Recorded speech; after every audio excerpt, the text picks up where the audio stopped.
Got milk. Got coffee. Kind of same thing. Oh, you're funny. Got coffee.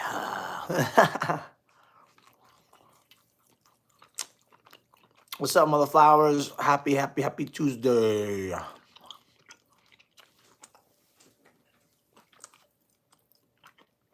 is Tuesday, right? It is Tuesday. It is Tuesday. Alrighty. Cinnamon tea for you. Cinnamon tea? I wonder if that's good. It's got to be good, right? That's cool. Cinnamon tea. I used to drink tea every night to like help me go to sleep because they had like that sleep tea. But then I stopped. I don't know. I thought it was demonic. I don't know. I stopped doing it a long time ago. What's up, y'all? What are y'all doing?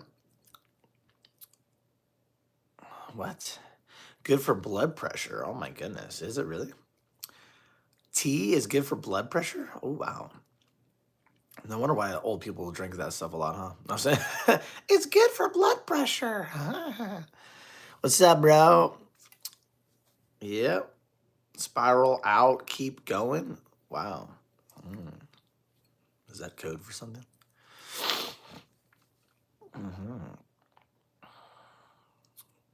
Hey. We're waiting for the chat to get more people, and then I'm going to start reading Deuteronomy.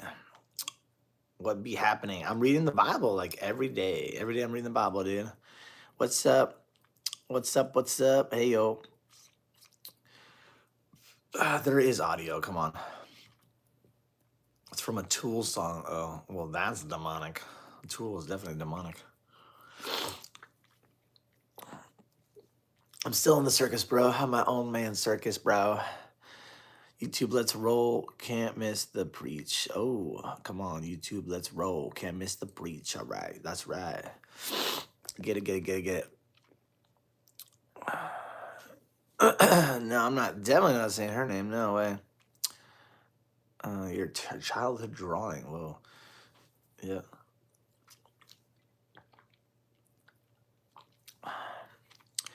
No, I just woke up, dude. I just woke up, literally. I just took a shower, so yeah, I'm all a little groggy. My bad. What's up?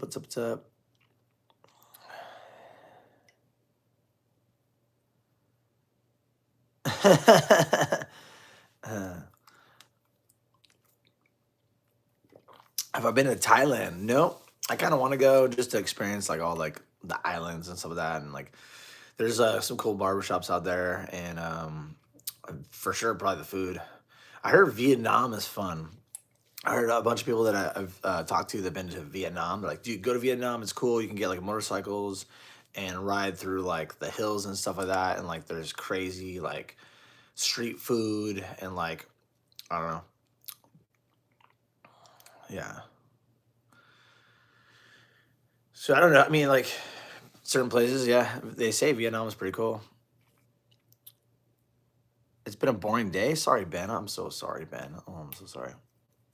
I'm so sorry.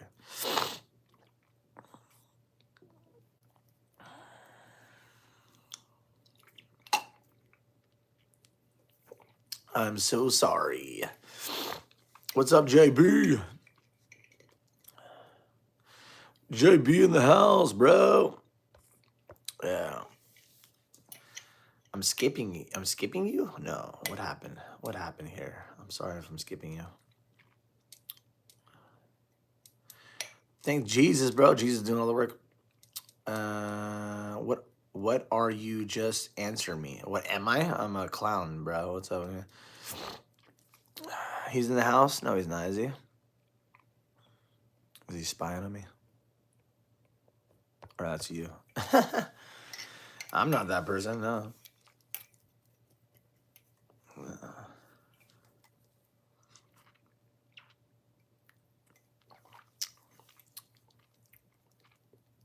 I'm sipping on some coffee.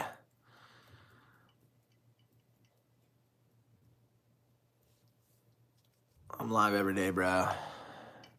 Because I like it, that's why. What's up? What's up?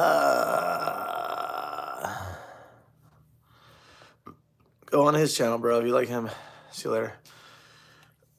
I've done all that stuff, but it's not why do all that stuff? Because it doesn't get you, you know, that opens up doors for demons, bro. That's not good. If you do any like psychedelics, any drugs, you open up your doors to demons and they can enter within you. So and a lot of people want to go get closer to God, but you don't need to get closer to God because God dwells inside you. Come on, somebody. So therefore, why do you need psychedelic drugs to do any kind of thing to go get to God when you receive Jesus Christ as your Lord and Savior, he's dwelling inside of you. So therefore, you have the power within you. Come on. So therefore, you don't need no drugs to get to God. You know what I mean? A lot of those people do like ayahuasca ceremonies and all that stuff. That's demonic, bro. Come on. It's demonic, man. All right. Deuteronomy Chapter 1. Deuteronomy in the NLT version. Come on, somebody. Let's go. Let's go. We're reading the word today, like every day. Let's go. Introducing to Moses' first address. These are the words that Moses spoke to all the people of Israel while they were in the wilderness east of the Jordan River. They were camped in the Jordan Valley near Suphon, between Paran on one side and Tophel, Laban, Harazoth, and Zahab on the other.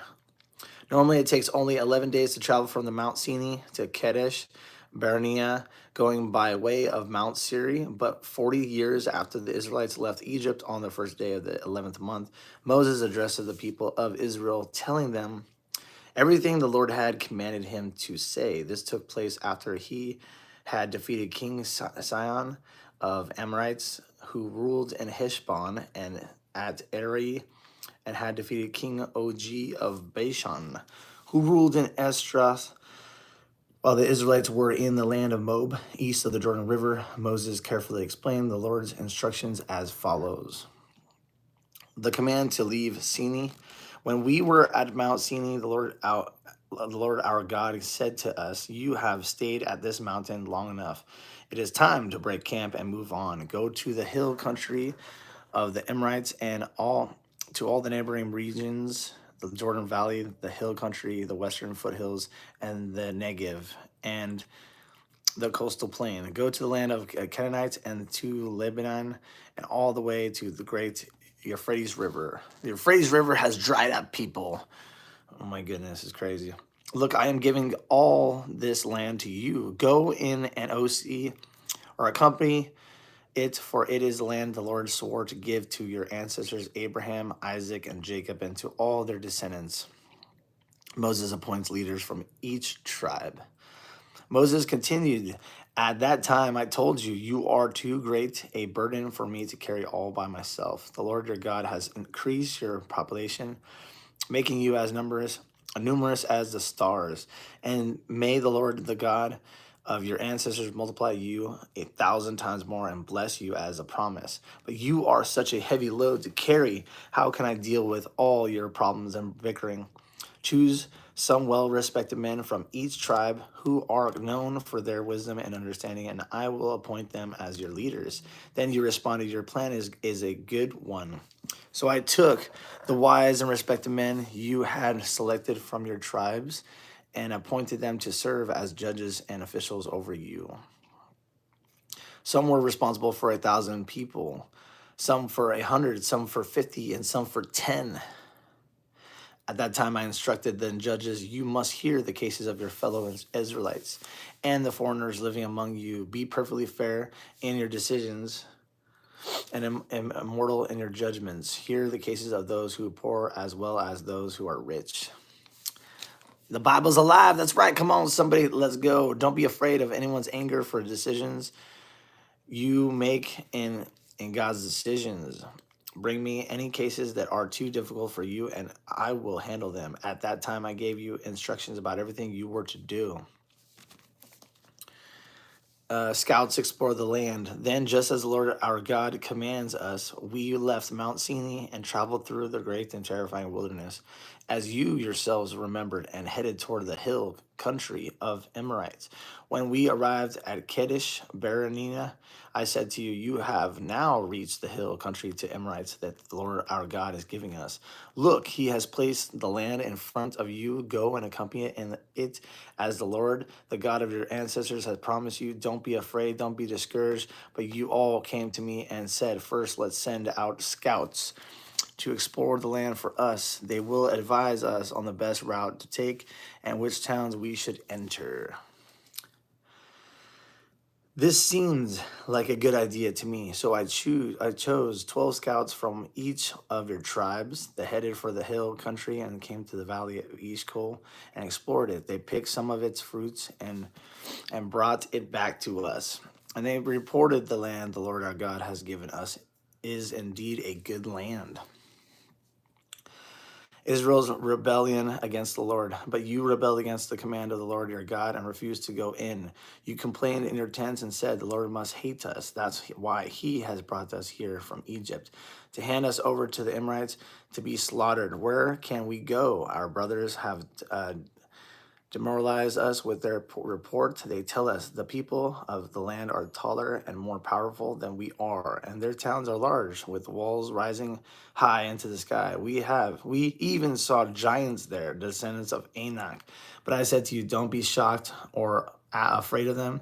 The Lord your God is going ahead of you. You will fight for you. There's giants back then. Crazy, crazy giants. Can you imagine seeing giants right now? Walking amongst the earth, what would you do if you saw giants? Would you run? What would you do? Oh my goodness.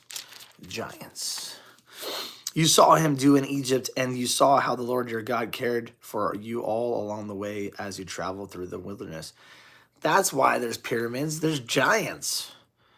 Everybody's like, oh, what's this and that? The giants, bro. The giants picked up big, huge stones, and they made pyramids. There's giants, bro.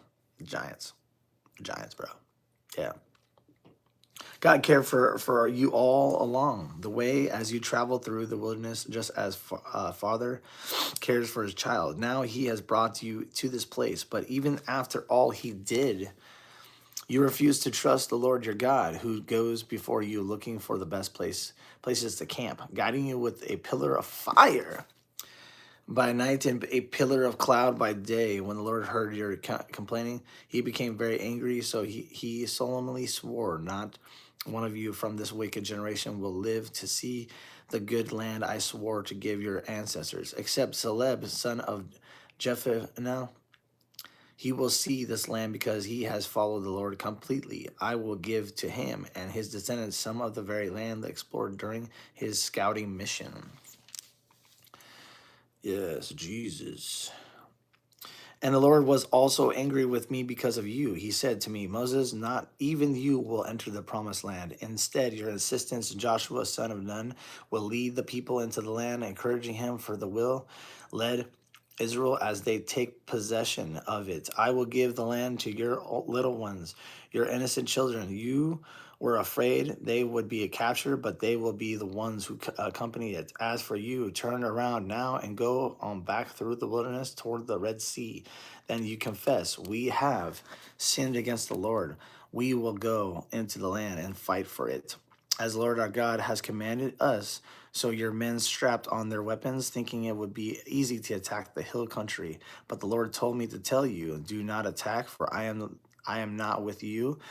If you go ahead on your own, you will be crushed by your own enemies. Come on, Jesus. This is what I told you, but you would not listen. Instead, you again rebelled against the Lord's commands and angrily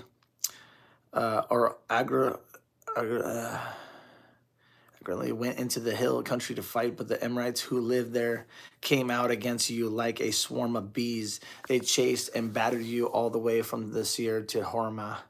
Then you returned and wept before the Lord, but he refused to listen, so you stayed there in Kadesh for a long time. Chapter 2, Deuteronomy Chapter 2, the NLT version.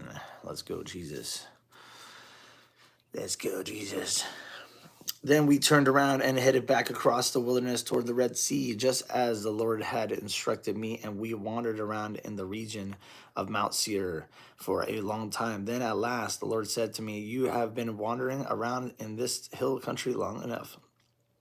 Turn to the north, give these orders to the people. You will pass through the country belonging to your relatives, the Edomites, the descendants of Esau,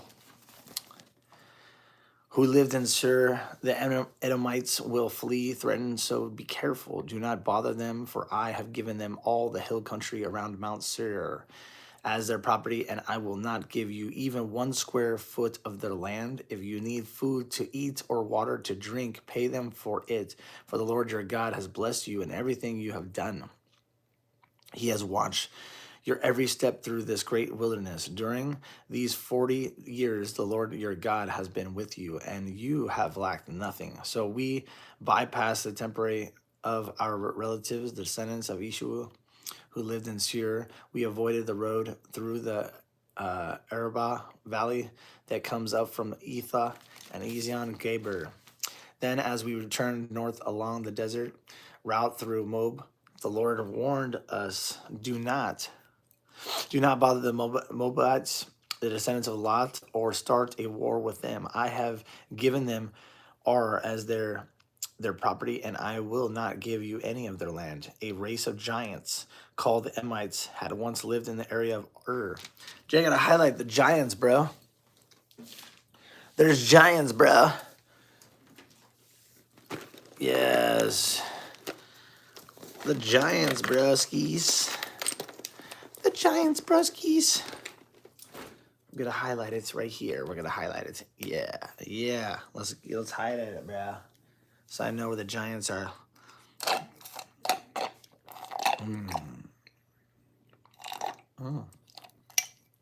Coffee. For the giants, bro.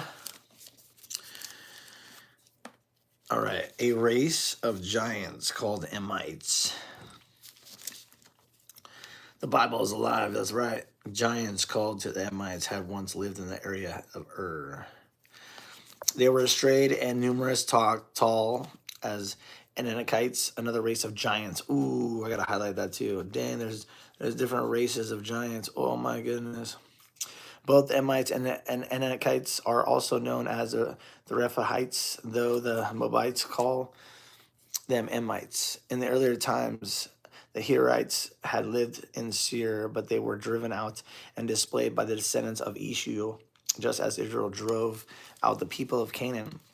When the Lord gave Israel their land, Moses continued, "Then the Lord said to us, get moving, cross the Zered brook." So we crossed the brook. 38 years passed from the time we first left Kadesh Barnea until we finally crossed the Zered brook.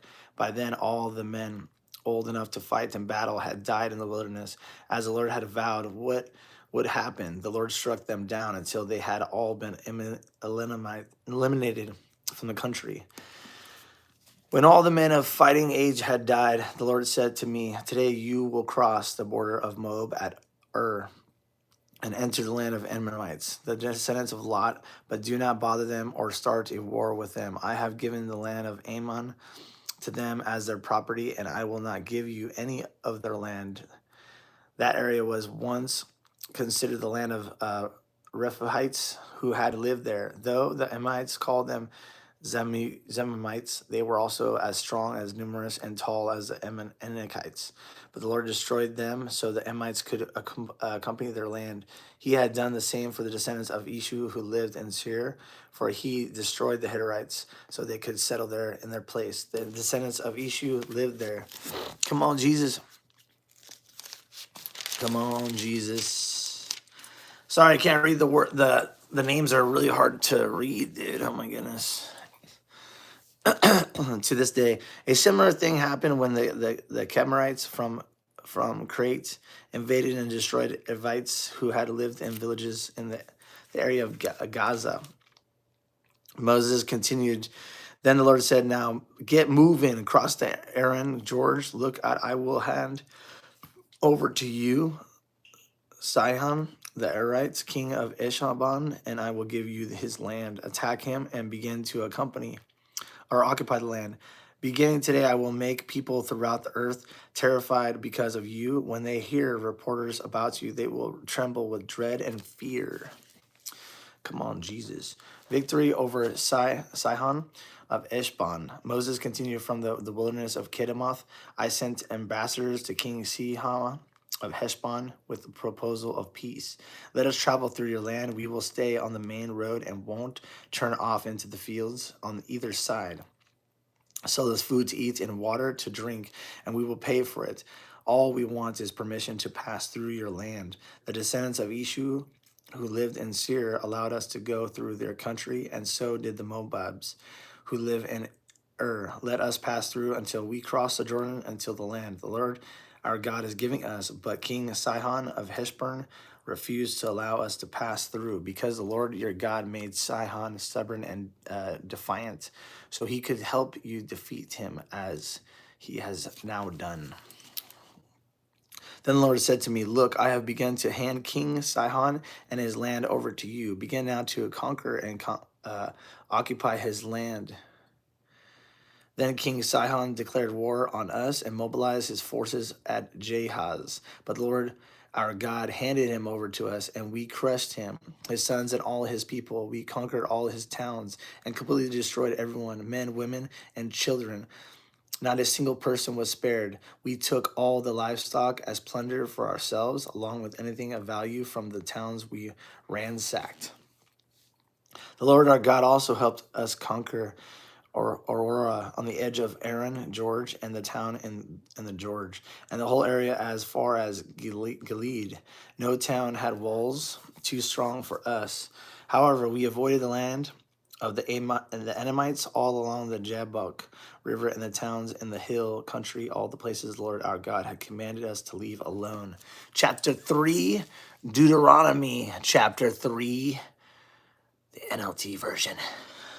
Victory over OG of Bashan. Oh, yes, come on. Oh, yes. Next, we turned and headed for the land of Bashan, where King Og and his entire army attacked us at Edrei. But the Lord told me, do not be afraid of him, for I have given you victory over Og and his entire army, and I will give you all his land.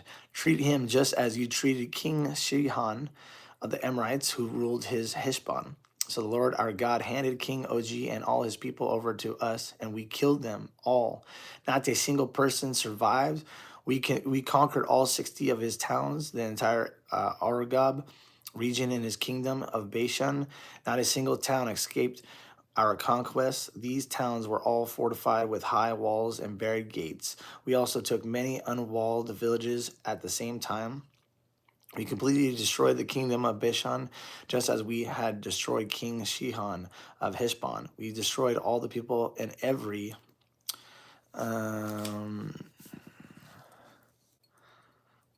we destroyed all the people in every town. We conquered men, women, and children alike, but we kept all the livestock for ourselves and took plunder from all the towns.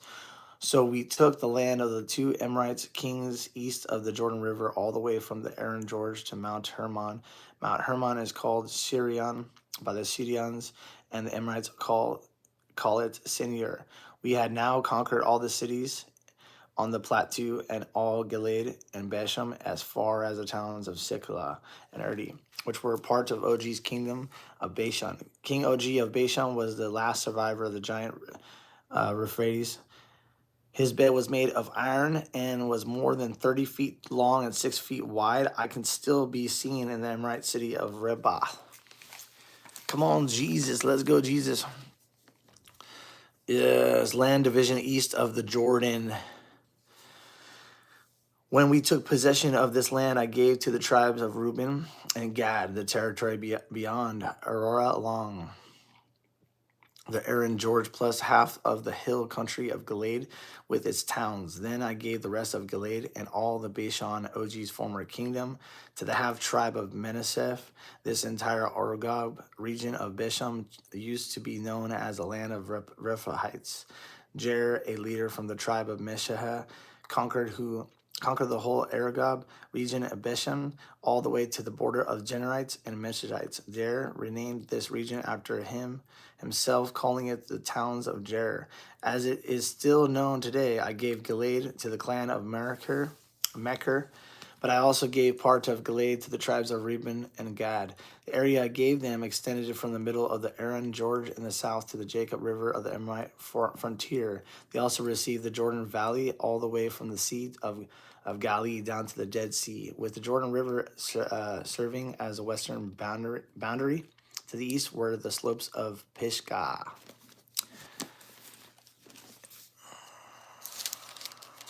What's up? What's up? What's up?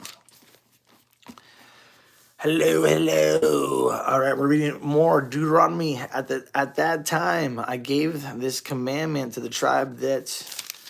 There's. Hold on a second. One of the pages was messed up here.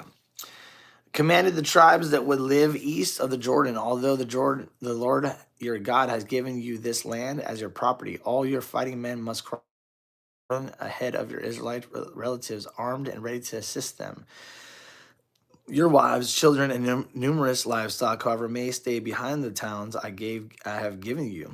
When the Lord has given security to the rest of the Israelites as he has to you, and when the land the Lord your God has given them across the Jordan River, then you may all return here to the land I have given you. Moses forbidden to enter the land. At that time, I gave Joshua this charge. You have seen yourself everything the Lord your God has done to these two kings. He will do the same to all the kingdoms on the west side of the Jordan. Do not be afraid of the nations there, for the Lord your God will fight for you.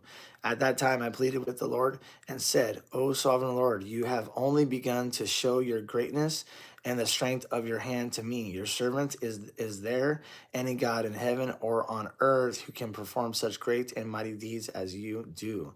Please let me cross the Jordan to see the wonderful land on the other side, the beautiful hill country and the Lebanon mountains. But the Lord was angry with me because of you, and he would not listen to me. That's enough, he declared. Speak of it no more, but go up to the Pisgah peak and look over the land in every direction. Take a good look, but you may not cross the Jordan River. And said, commission Joshua and encourage and strengthen him, for he will lead the people across the Jordan. He will give them all the land you now see before you as their possession. So we stayed in the valley near Beth Peor. What's up? What's up? What's up? Chapter 4, Deuteronomy chapter 4. Moses urges Israel to obey. Thank you for subscribing. I appreciate you. Thank you so much. What's up? What's up? This is church. When there's 2 or 3 or more gathered, it is church. I don't know. You haven't read the Bible. The Bible says that when 2 or 3 or more are gathered, it's a church. So we have 412 people on here, and we're reading the Word, the Holy Bible. So therefore, it is church. Yes. It's not about what we look like, but it's about our hearts and about who we give our lives to, Jesus Christ. Come on.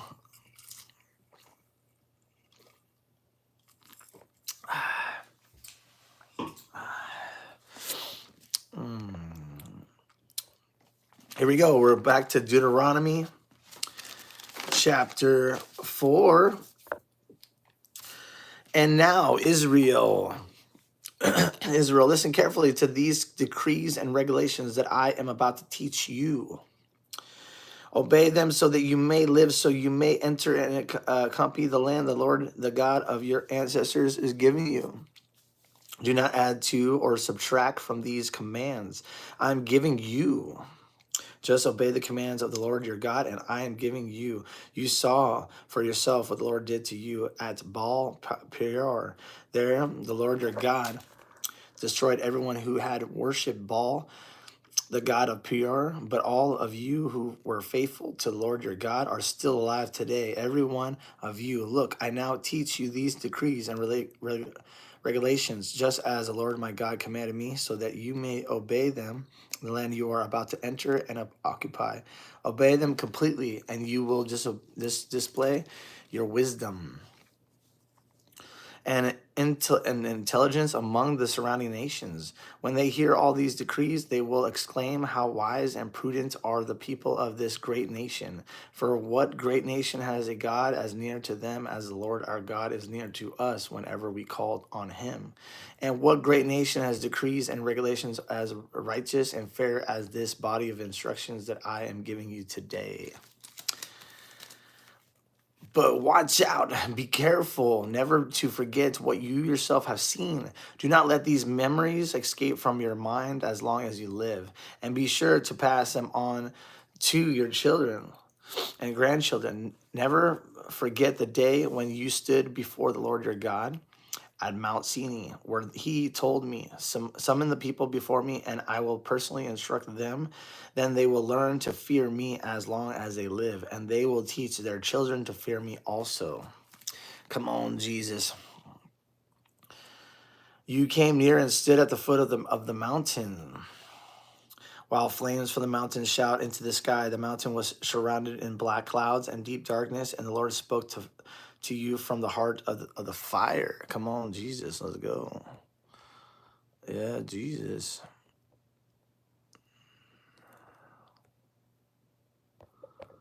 Come on, Jesus. Yes. And be sure to pass them out or on to the children and grandchildren. Never forget the day when you stood before the Lord your God at Mount Sinai, where he told me, summon the people before me, and I will personally instruct them. Then they will learn to fear me as long as they live, and they will teach their children to fear me also. You came near and stood at the foot of the mountain, while flames from the mountain shot into the sky.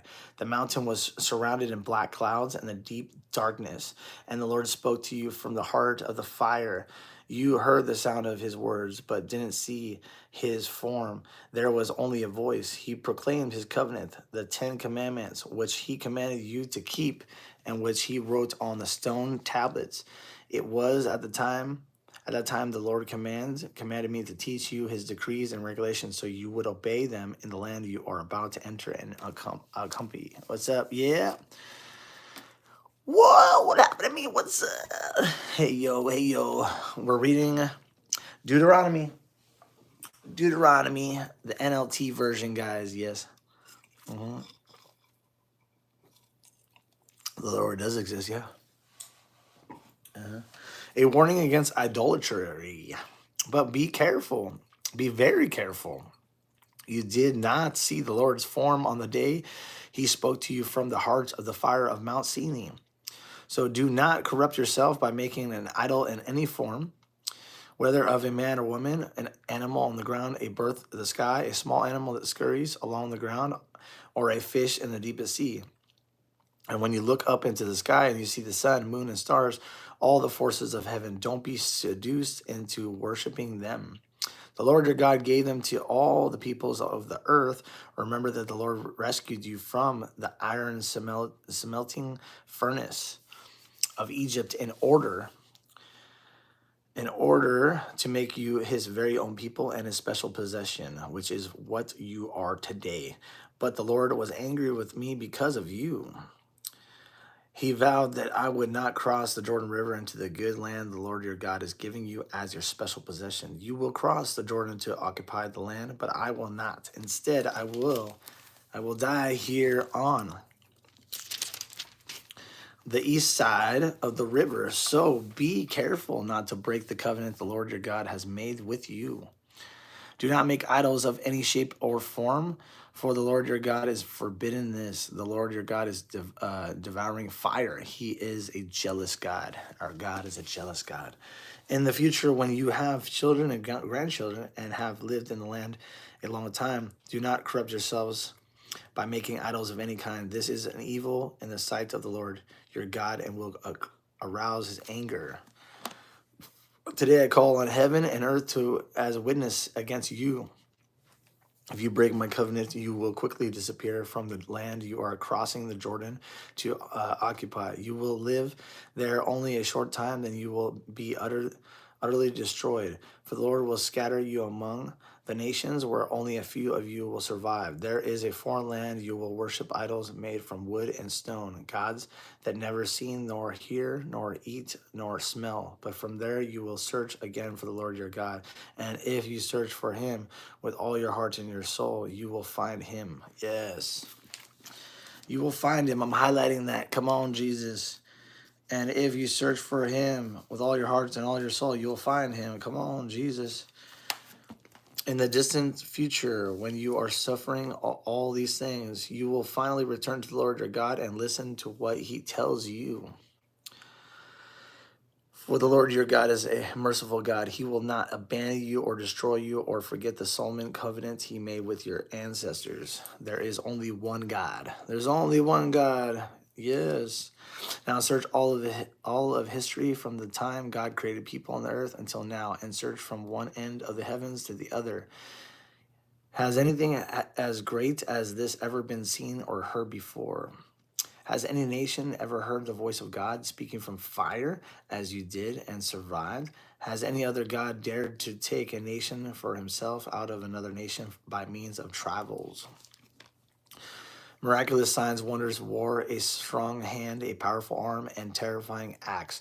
Yet that is what the Lord your God did for you in Egypt right before your eyes. He showed you these things so you would know that the Lord is God and there is no other. He lets you hear his voice from heaven so he could instruct you. He lets you see his great fire for here on earth so he could speak to you from it. Because he loved your ancestors, he chose to bless their descendants, and he personally brought you out of Egypt with a great display of power. Come on, Jesus. He drove out nations far greater than you so he could bring you in and give you their land as your special possession as it is today. So remember this and keep it firmly in mind. The Lord is God both in heaven and on earth, and there is no other. If you obey all the decrees and commands I am giving you today, all will be well with you and your children. I am giving you these instructions so you will enjoy a long life in the land the Lord your God is giving you for all time. Come on, Jesus. Eastern cities of refuge. Then Moses set apart these cities of refuge east of the Jordan River. Anyone who killed another person unintentionally without previous hostility could flee there to live in safety. These were the cities Bezar on the wilderness plateau for the tribe Reuben, Ramoth, and Gilead. For the tribe of Gad, Golan, and Bashan. For the tribe of Meshach. Introducing to Moses' second address. I'm reading Deuteronomy, NLT version. This is a body of instructions that Moses presented to Israelites. These are the laws, decrees, and regulations that Moses gave to the people of Israel when they left Egypt. And as they camped in the valley near Beth Peor, east of the Jordan River, this land was formerly occupied by the Amorites under the king Sihon, who ruled from Heshbon. But Moses and the Israelites destroyed him and his people when they came up from Egypt. Israel took possession of his land and that of King Og of Bashan, the two Amorite kings east of the Jordan. So Israel conquered the entire area from at the edge of the Aaron George all the way to Mount Sinai, also called Mount Hermon, and they conquered the eastern bank of the Jordan River as far as a Dead Sea below the slopes of Pisgah. Chapter 5, Deuteronomy, the NLT version. Come on, Jesus. Let's go. 10 Commandments for the Covenant Community. Let's go, Jesus. Let's go. Amen.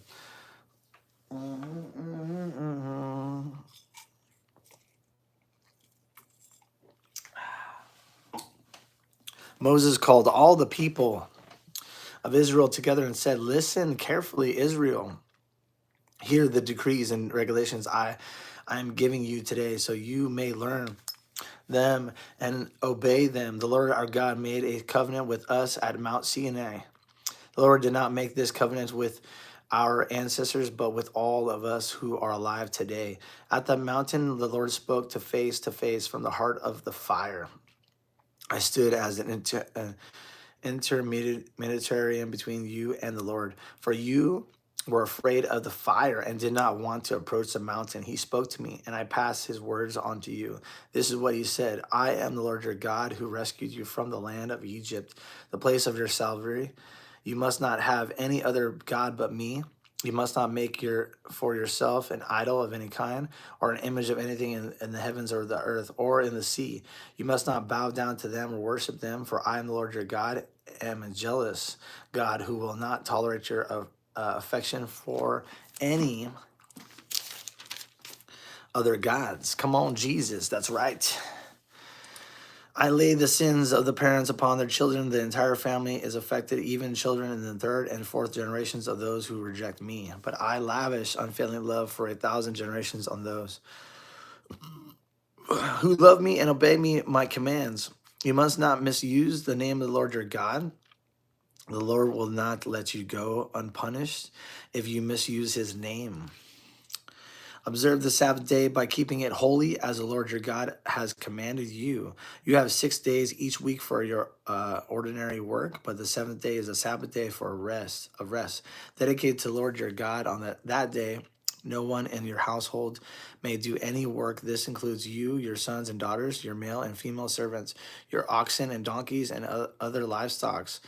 And any foreigners living among you, all your male and female servants must rest as you do. Remember that you were once slaves in Egypt, but the Lord your God brought you out with his strong hand and powerful arm. That is why the Lord your God has commanded you to rest on the Sabbath day.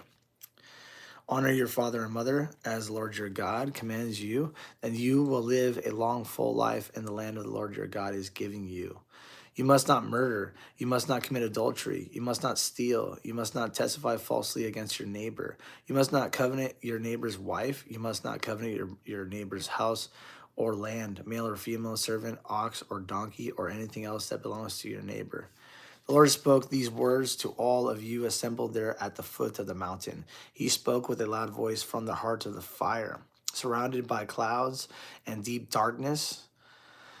This was all he said at the time, and he wrote his words on the stone tablets and gave them to me. But when you heard the voice from the heart of the darkness, while the mountain was blazing with fire, all your tribal leaders and elders came to me. They said, Look, the Lord our God has shown us his glory and greatness, and we have heard his voice from the heart of the fire.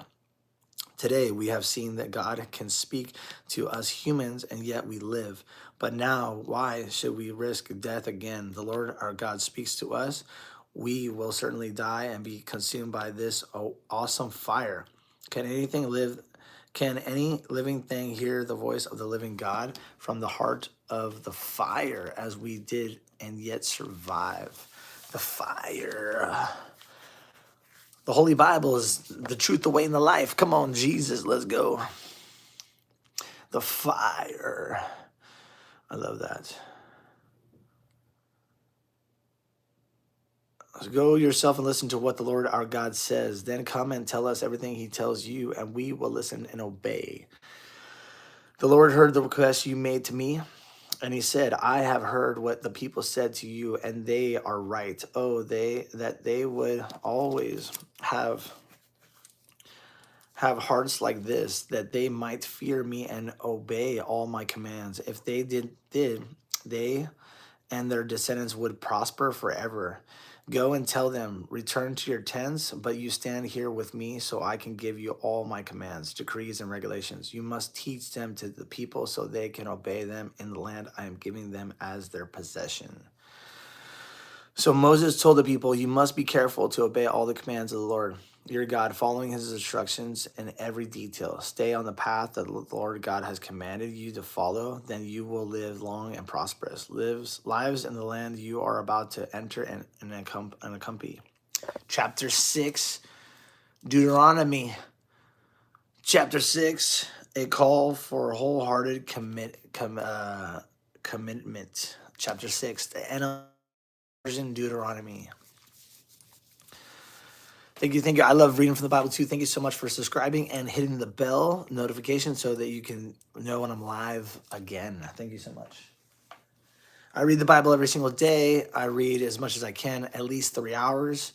And we're reading Deuteronomy Chapter 6, the NLT version.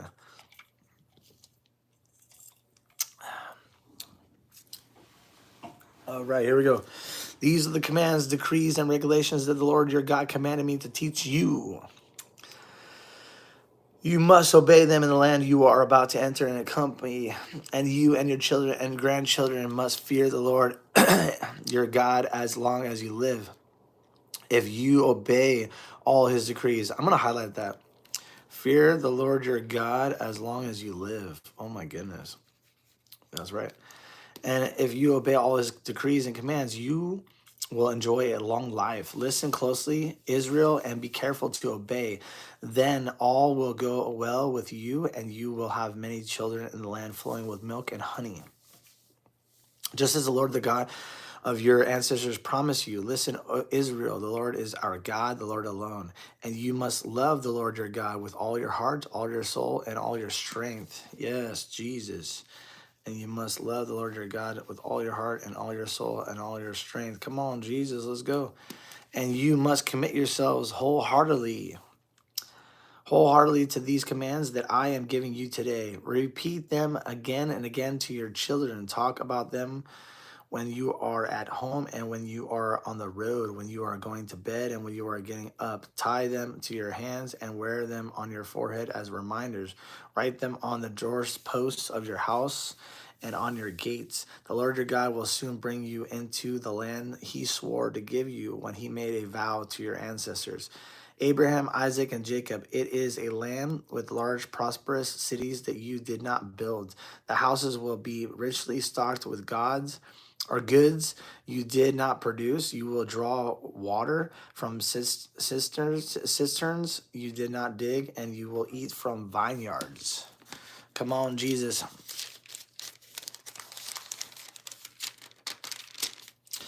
Yes, I do go to church. We have different house churches. We do have different house churches. I do go to church, but I do church every day on live. So yeah.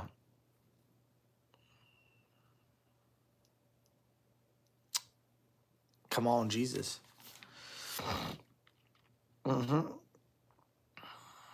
And olive trees you did not plant. When you have eaten your fill in this land, be careful not to forget the Lord who rescued you from slavery in the land of Egypt. You must fear the Lord your God and serve him. When you take an oath, you must use only his name. You must not worship any other god of neighboring nations, for the Lord your God who lives among you is a jealous God. His anger will flare up against you, and he will wipe you from the face of the earth. You must not test the Lord your God as you did when you complained. As Messiah, you must diligently obey the commands of the Lord your God. All the laws and decrees he has given you. Do what is right and good in the Lord's sight.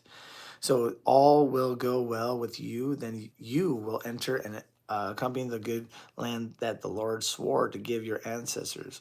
You will drive out all the enemies living in the land, just as the Lord said you would.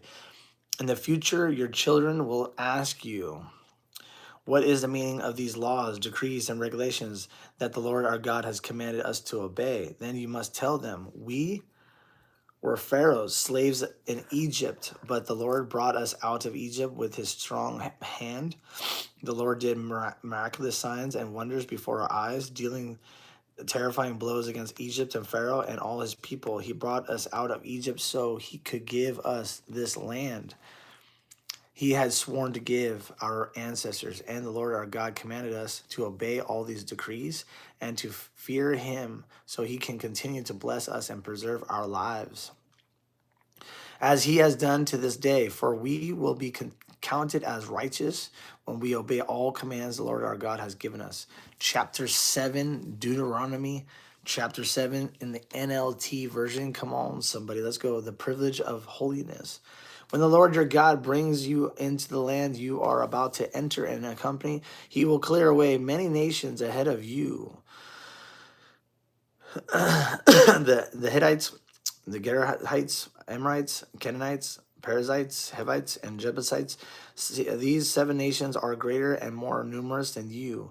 When the Lord your God has hands these nations over to you and you conquer them, you must completely destroy them and make no treaties with them and show them no mercy. You must not intermarry with them. Do not let your daughters and sons marry their sons and daughters, for they will lead your children away from me to worship other gods. Then the anger of the Lord will burn against you, and he will quickly destroy you. This is what you must do. You must break down their pagan altars and shatter their Asceder pillars, cut down their Asherah poles, and burn their idols. For you are a holy people who belong to the Lord your God. Of all the people on earth, the Lord your God has chosen you to be his own special treasure. Come on, somebody, Jesus. The Lord did not set his heart on you and chose you because you were more numerous than other nations. For you were the smallest of all nations. Rather, it was simply that the Lord loves you and he was keeping the oath he had sworn to your ancestors. That is why the Lord rescued you with such a strong hand from your slavery and from the oppressive hand of Pharaoh, king of Egypt. Understand, therefore, that the Lord your God is indeed God. He is a faithful God and who keeps his covenant for 1,000 generations and lavishes his unfailing love on those who love him and obey his commands. But he does not hesitate to punish and destroy those who reject him. Therefore, you must obey all these commands, decrees, and regulations I am giving you today. If you listen to these regulations and faithfully obey them, the Lord your God will keep his covenant of unfailing love with you as he promised with an oath to your ancestors. He will love you and bless you, and he will give you many children. He will give you fertility to your land and your animals. When you arrive in the land he swore to give your ancestors, you will have large harvests of grain, new wine, and olive oil, and great herds of cattle, sheep, and goats. You will be blessed above all the nations of the earth. None of your men or women will be childless, and all of your livestock will bear young. And the Lord will protect you from all sickness. He will not let you suffer from the terrible disease you know in Egypt, but he will inflict them on your enemies. On all your enemies. On all of them. What's up, what's up, what's up? Peace and love. What's up, everybody? There you go. We're reading Deuteronomy. We're getting through it. Let's go.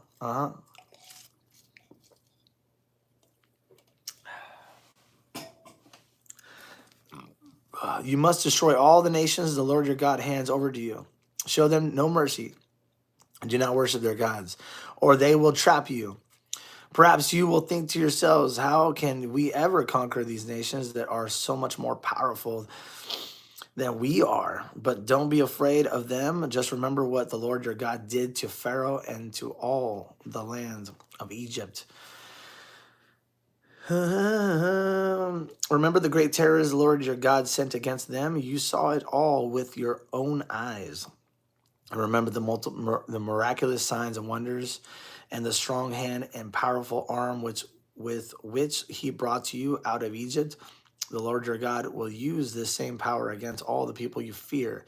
And then the Lord your God will send terror to drive out the few survivors still hiding from you. No, do not be afraid of those nations, for the Lord your God is among you, and he is great and awesome God. The Lord your God will drive those nations out ahead of you little by little.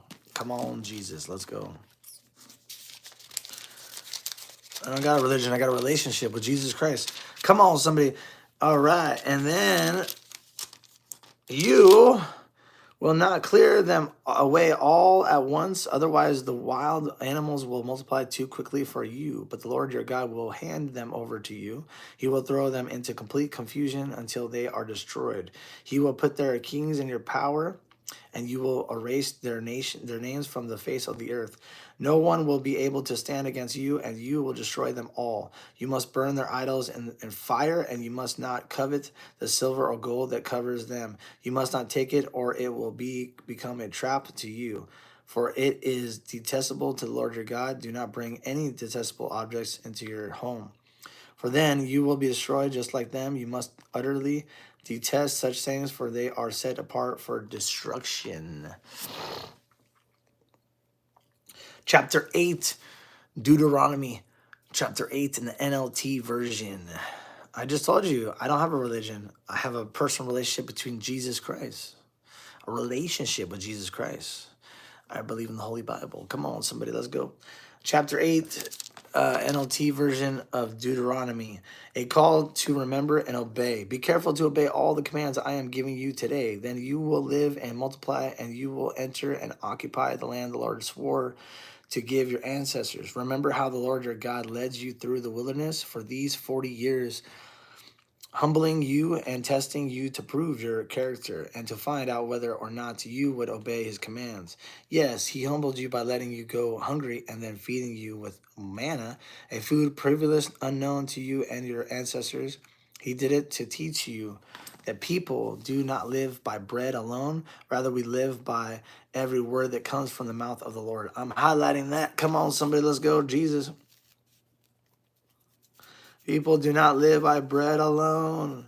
Rather, we live by every word that comes from the mouth of the Lord. Oh, what? Oh, come on, Jesus. For all these 40 years, your clothes didn't wear out, and your feet didn't blister or swell. Think about it. Just as a parent disciplines as a child, the Lord your God disciplines you for your own good. So obey the commands of the Lord your God by walking in his ways and fearing him. For the Lord your God is bringing you into a good land of flowing streams and pools of water, with fountains and springs that gush out in the valleys and hills. It is a land of wheat and barley, of grapevines, fig trees, and pomegranates, of olive oil and honey. It is a land where food is plentiful and nothing is lacking. It is a land where iron is as common as stone and copper. It is abundant in the hills. When you have eaten your fill, be sure to praise the Lord your God for the good land he has given you. Come on, Jesus, let's go. Let's go, let's go. But that is the time to be careful. Beware that in your plenty you do not forget the Lord your God and disobey his commands, regulations, and decrees that I am giving to you. For when you have been full and prosperous and have built fine homes to live in, and when your flocks and herds have become very large and your silver and gold have multiplied along with everything else, be careful. Do not become proud at the time and forget the Lord your God who rescued you from slavery in the land of Egypt. Do not forget that he led you through the great and terrifying wilderness with his poisonous snakes and scorpions. Where it was so hot and dry, he gave you water from the rock. He fed you with a manna in the wilderness, a food unknown to you, to your ancestors. He did this to humble you and test you for your own good. He did all this so you would never say to yourself, I have achieved this wealth with my own strength and energy. Remember the Lord your God. He is the one who gives you power to be successful in order to fulfill the covenant, to confirm to your ancestors with an oath. But I assure you of this, if you ever forget the Lord your God and follow other gods, worshiping and bowing down to them, you will certainly be destroyed. Just as the Lord has destroyed other nations in your path, you also will be destroyed if you refuse to obey the Lord your God. Come on, Jesus. Yes. Let's go, let's go. Don't forget the Lord your God and follow other gods. Oh, yeah. Chapter 9. Deuteronomy chapter 9, the NLT version. Victory by God's grace. Come on, Jesus, let's go, let's go, let's go, let's go. We've been on here for almost an hour so far. Almost.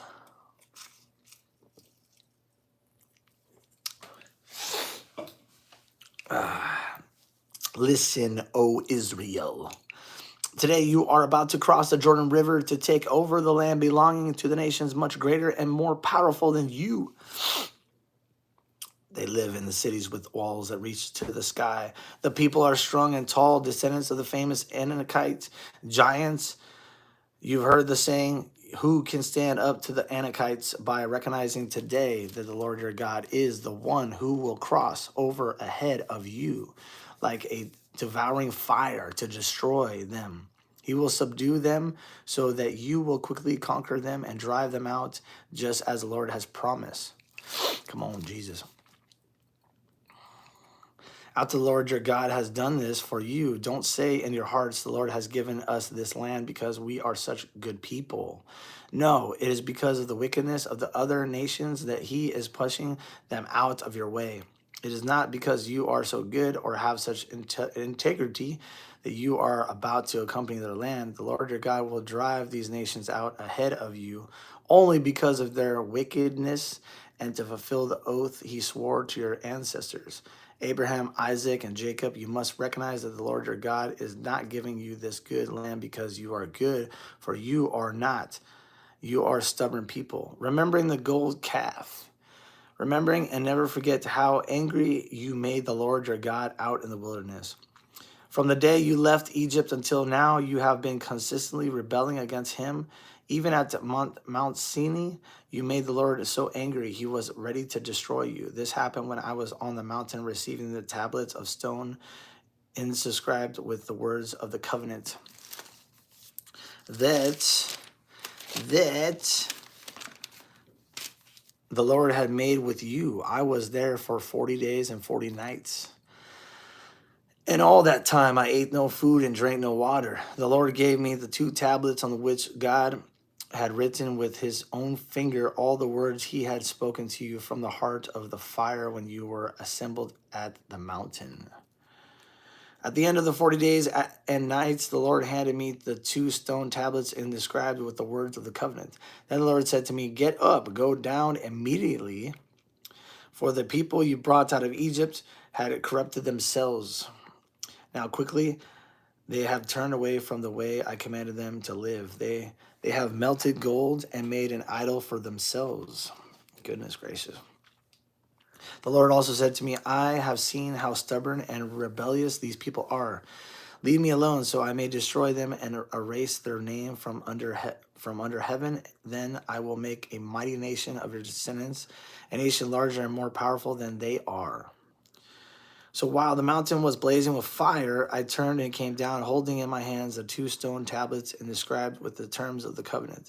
There below me, I could see that you had sinned against the Lord your God. You had melted gold and made a calf idol for yourself. How quickly you had turned away from the path the Lord had commanded you to follow. So I took the stone tablets and threw them to the ground, smashing them before your eyes. Then, as before, I threw myself down before the Lord for 40 days and nights. I ate no bread and drank no water because of the great sin you had committed by doing what the Lord hated, provoking him to anger. I feared that the furious anger of the Lord, which turned him against you, would drive him to destroy you. But again, he listened to me. The Lord was so angry with Aaron that he wanted to destroy him too. But I prayed for Aaron, and the Lord spared him. I took your sin, the calf had made, that you had made, and I melted it down in the fire and ground it into the dust. Then I threw the dust into the stream that flows down the mountain.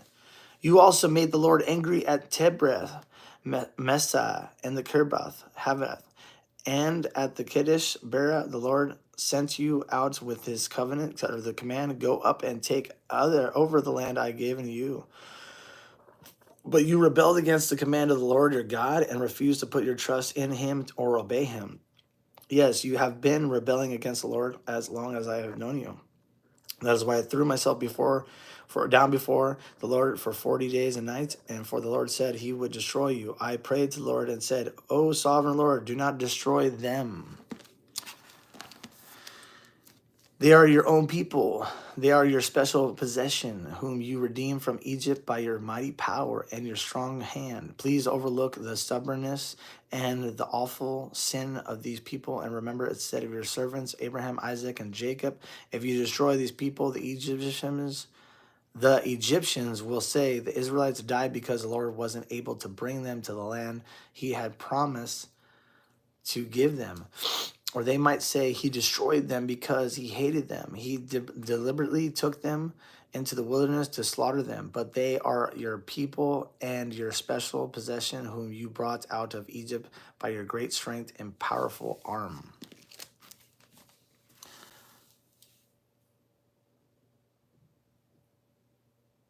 Come on, Jesus. So I made an ark Or what? So chapter 10, Deuteronomy chapter 10, the NLT version. Yes, let's go. A new copy of the covenant. At that time, the Lord said to me, chisel out Chisel out 2 stone tablets like the first ones. Also make a wooden ark, a sacred chest to store them in. Come up to me on the mountain, and I will write on the tablets the same words that were on the ones you smashed. Then place the tablets in the ark. So I made an ark of acacia wood and cut 2 stone tablets like the first two. Then I went up the mountain with the tablets in my hand. Once again, the Lord wrote the 10 Commandments. On the tablets, gave them to me. They wore the same words the Lord had spoken to you from the heart of the fire on the day you were assembled at the foot of the mountain. Then I turned and came down the mountain and placed the tablets in the ark of the covenant, which I had made just as the Lord commanded me. And the tablets are still there in the ark.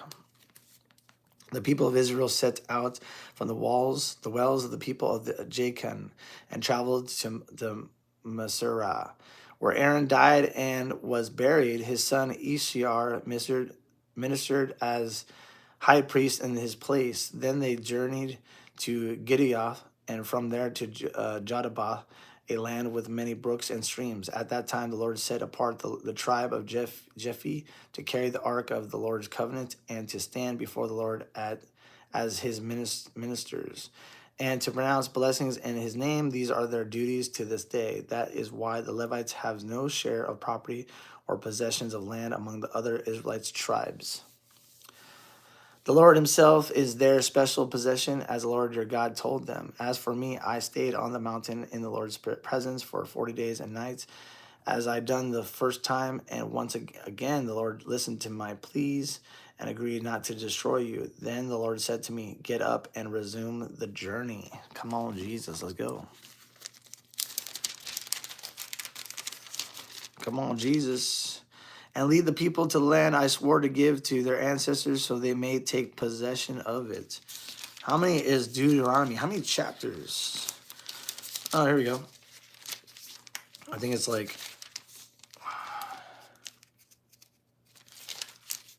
I think maybe it's like 30 almost. Yeah, it's almost 30. Yeah, let me see. Yeah, it's like 30, 31, 32. Dang, there's a lot. 33 chapters. 34. Oh my goodness. Look.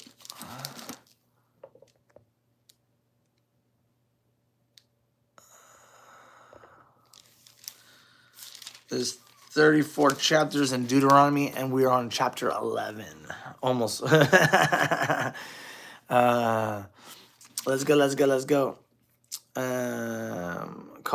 Okay, so a call to love and obedience. And now, Israel, what does the Lord your God require of you? He requires only that you fear the Lord your God and live in a way that pleases him, and love him and serve him with all your heart and soul. He says a lot. Remember that. You must always obey the Lord's commands and decrees that I am giving you today for your own good. Look, the highest heavens and the earth and everything in it all belong to the Lord your God. Yet the Lord chose your ancestors as the objects of his love. And he chose you, their descendants, above all the other nations, as is evident today. Therefore, change your hearts and stop being stubborn, for the Lord your God is the God of gods and Lord of lords. He is a great God and mighty and awesome God who shows no and cannot be bribed. He can't be bribed. He ensures that orphans and widows receive justice. He shows love to the foreigners living among you and gives them food and clothing. So you too must show love to foreigners, for you yourself were once foreigners in the land of Egypt. You must fear the Lord your God and worship him and cling to him. Your oaths must be in the same alone. He alone is your God and only one who is worthy of your praise, the one who has done these mighty miracles that you have seen with your own eyes. When your ancestors went down into Egypt, there were only 70 of them, but now the Lord your God has made you as numerous as the stars in the sky. Come on, Jesus. Chapter 11.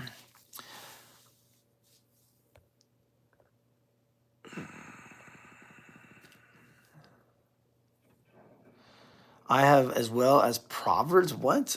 You lost yourself in your own Christian beliefs instead of God's word? What are you talking about? Get out of here.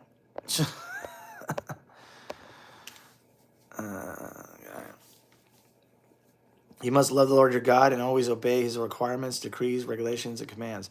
Keep in mind that I am not taking now to your children who have never experienced the discipline of the Lord your God or seen his greatness and his strong hand and powerful arm. They didn't see the miraculous signs and wonders he performed in Egypt against Pharaoh and all of his land. They didn't see what the Lord did to the Amorites of Egypt and to their horses and chariots, how he drawn them in the Red Sea as they were chasing you.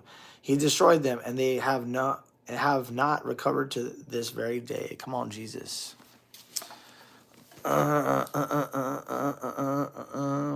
Your children didn't see how the Lord cared for you in the wilderness until you arrived here.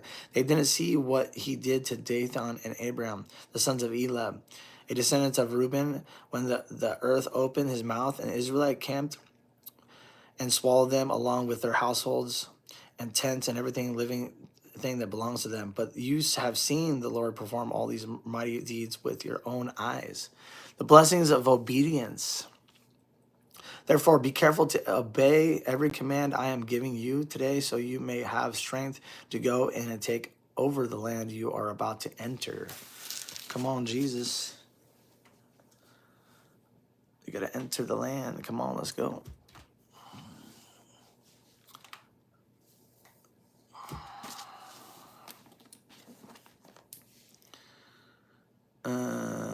Where's that?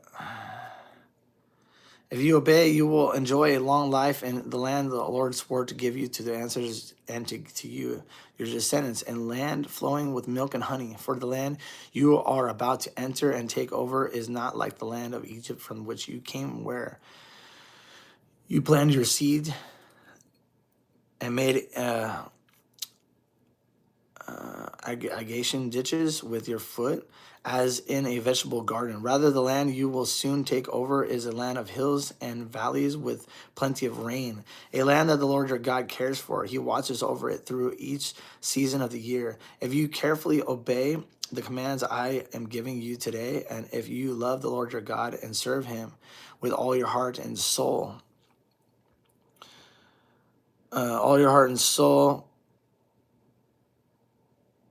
then he will send the rains in their proper seasons, the early and late rains, so you can bring in your harvest of grain, new wine, and olive oil. He will give you lush pasture land for your livestock, and you yourselves will have all you want to eat. But be careful, don't let your own heart be deceived, so that you turn away from the Lord and serve and worship other gods. If you do, the Lord's anger will burn against you. He will shut up the sky and hold back the rain, and the ground will fail to produce its harvest.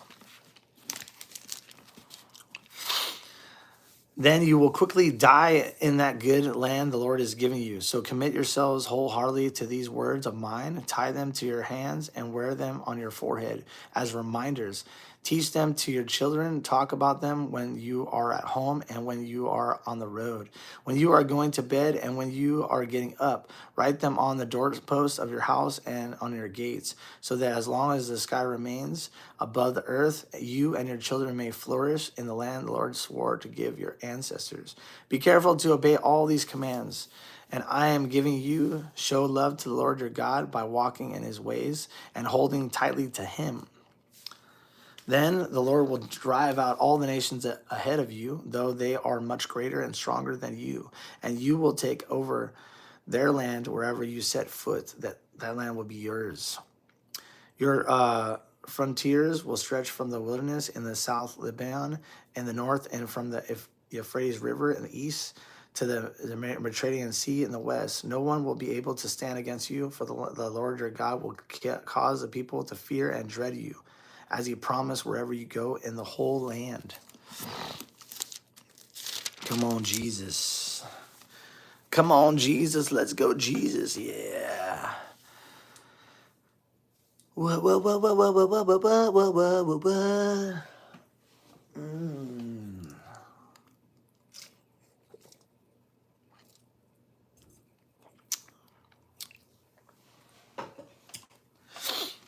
Look, today I'm giving you the choice between a blessing and a curse.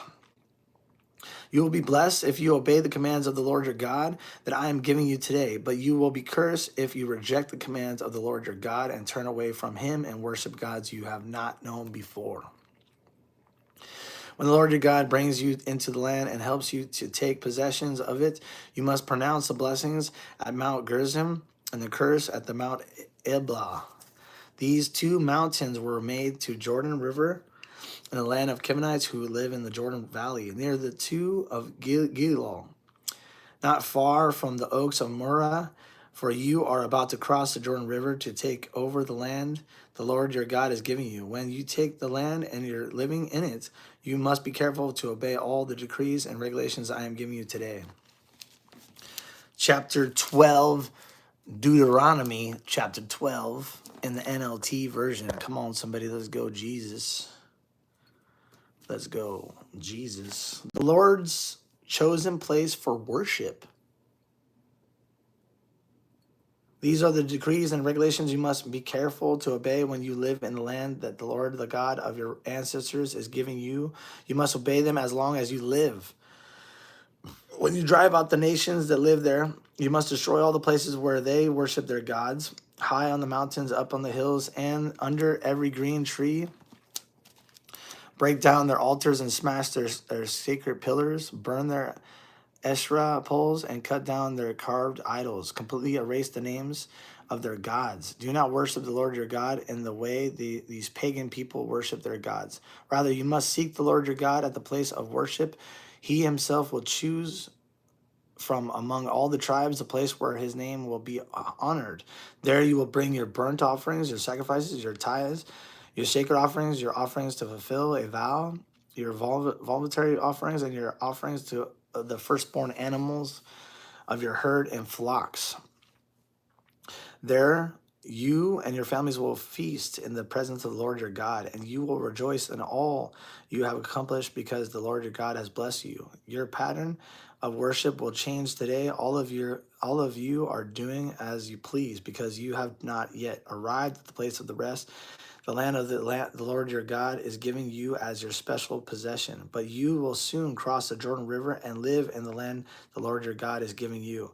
When he gives you rest from all your enemies and you're living safely in the land, you must bring everything I command you, your burnt offerings, your sacrifices, your tithes, your scared offerings, and your offerings to fulfill a vow to the designated place of worship, the place the Lord your God chooses for his name to be honored. Come on, Jesus, let's go.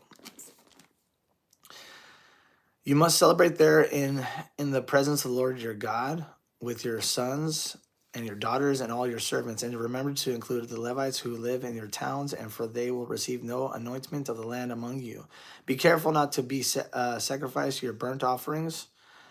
Just anywhere you like, you may do so, only at the place the Lord will choose within one of your tribal territories. There you must offer your burnt offerings and do everything I command you. But you may butcher your animals and eat their meat in any town wherever you want. You may freely eat the animals with which the Lord your God blesses you. All of you, whether ceremonially clean or unclean, may eat that meat just as you now eat gazelle and deer. But you must not consume the blood. You must pour it out on the ground like water. But you may not eat your offerings in your hometown, neither the tithe of your grain and a new wine of olive oil, nor the firstborn of your flocks and the herds, nor any offerings to fulfill a vow, nor your voluntary offerings, nor your sacred offerings. You must eat these in the presence of the Lord your God at the place he will choose. Eat them there with your children, your servants, and the Levites who live in your towns. Celebrating in the presence of the Lord your God in all you do, and be very careful never to neglect the Levites as long as you live in your land. When the Lord your God expands your territory as it has promised, and you have the urge to eat meat, you may freely eat meat whenever you want. It might happen that the designated place of worship, the place of the Lord your God chooses for his name to be honored, is a long way from your home. If so, you may butcher any of the cattle, sheep, or goats the Lord has given you, and you may freely eat the meat in your hometown. As I have commanded you, anyone, whether ceremonially clean or unclean, may eat that meat just as you do now with the gazelle and deer. But never consume the blood, for the blood is the life, and you must not consume the life blood with the meat. Instead, pour out the blood on the ground like water. Do not consume the blood, so that all may go well with you and your children after you, because you will be doing what pleases the Lord. Take your sacred gifts and your offerings given to fulfill a vow to the place the Lord chooses. You must offer the meat and blood of your burnt offerings on the altar of the Lord your God. The blood of of the blood of your other sacrifices must be poured out on the altar of the Lord your God. But you may eat the meat. Be careful to obey all my commands, so that all will go well with you and your children after you, because you will be doing what is good and pleasing the Lord your God. Come on, Jesus, let's go. Come on, Jesus. Come on, Jesus.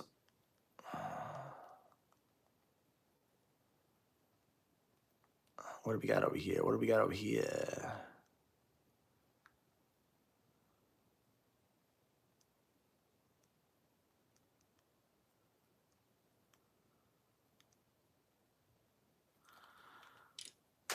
All right, here we go. We got to keep on moving on. Let's go. Here we go. Here we go. God, but you may eat the meat. Be careful to obey all my commands, so that all will go well with you and your children after you, because you will be doing what is good and pleasing to the Lord your God. When the Lord your God goes ahead of you and destroys the nations, and you drive them out and live in their land, do not fall into their trap of following their customs and their worshiping their gods. Do not inquire about their gods, saying, how do these nations worship their gods? I want to follow their example. You must not worship the Lord your God the way the other nations worship their gods. For they perform for their gods every detestable act that the Lord hates. They even burn their sons and daughters as sacrifices to their gods. So be careful to obey all the commands I give you. You must not add anything to them or subtract anything from them. Chapter 13, Deuteronomy, in the NLT version. Chapter 13, a warning against idolatry. Oh my goodness. Oh my goodness. Suppose there are prophets among you, or those who dream dreams about the future, and they promise you signs or miracles. And they predict signs or miracles occur. If they then say, come, let us worship other gods. Gods you have not known before. Do not listen to them. The Lord your God is testing you to see if you truly love him with all your heart and soul. Serve the Lord. Serve only the Lord your God and fear him alone. Obey his commands, listen to his voice, and cling to him. The false prophets or visionaries who try to lead you astray must be put to death, for they encourage rebellion against the Lord your God, who redeemed you from slavery and brought you out of the land of Egypt. Since they tried to lead you astray from the way the Lord your God commanded you to live, you must put them to death. In this way, you will purge the evil from among you. Suppose someone secretly entices you, even your brother, your son, or daughter, your beloved wife, or your closest friend, and says, let us go worship other gods, gods that neither you nor your ancestors have known.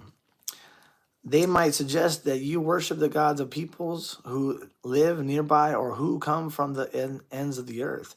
But do not give in or listen, have no pity, and do not spare or protect them. You must put them to death. Strike the first blow yourself, and then all the people must join in. Stone the guilty ones to death, because they have tried to draw you in away from the Lord your God, who rescued you from the land of Egypt, the place of slavery. Then all the Israel will hear about it and be afraid, and no one will act so wickedly again. When you begin living in the towns of the Lord your God is giving you, you may hear that the scoundrels among you are leading their fellow citizens astray by saying, let us go worship other gods. Goodness gracious. That's right. Gods you have not known before. In such cases, you must examine the facts carefully. If you find that the report is true and such a detestable act has been committed among you, you must attack that town and completely destroy all its inhabitations as well as all the livestock. Then you must pile all the plunder in the middle of the open square and burn it.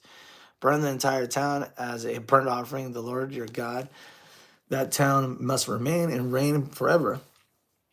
It may never be rebuilt. Keep none of the plunder that has been set apart for destruction.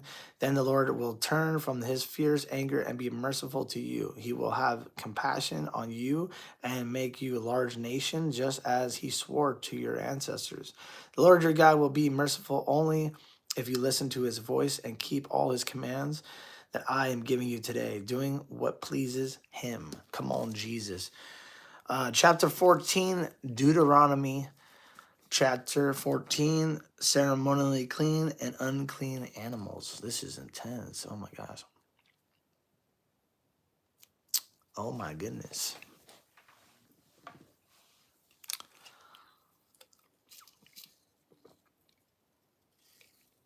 Thanks, John. Appreciate you.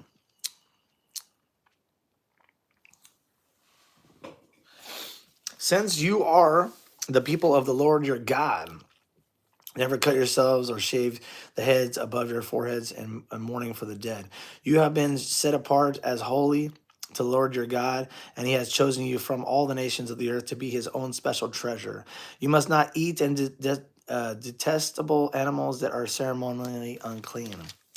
These are the animals you may eat: the ox, the sheep, the goat, the deer, the gazelle, the roe deer, the wild goat, the edex, the antelope, and the mountain sheep. Have you heard of these animals? Oh my goodness.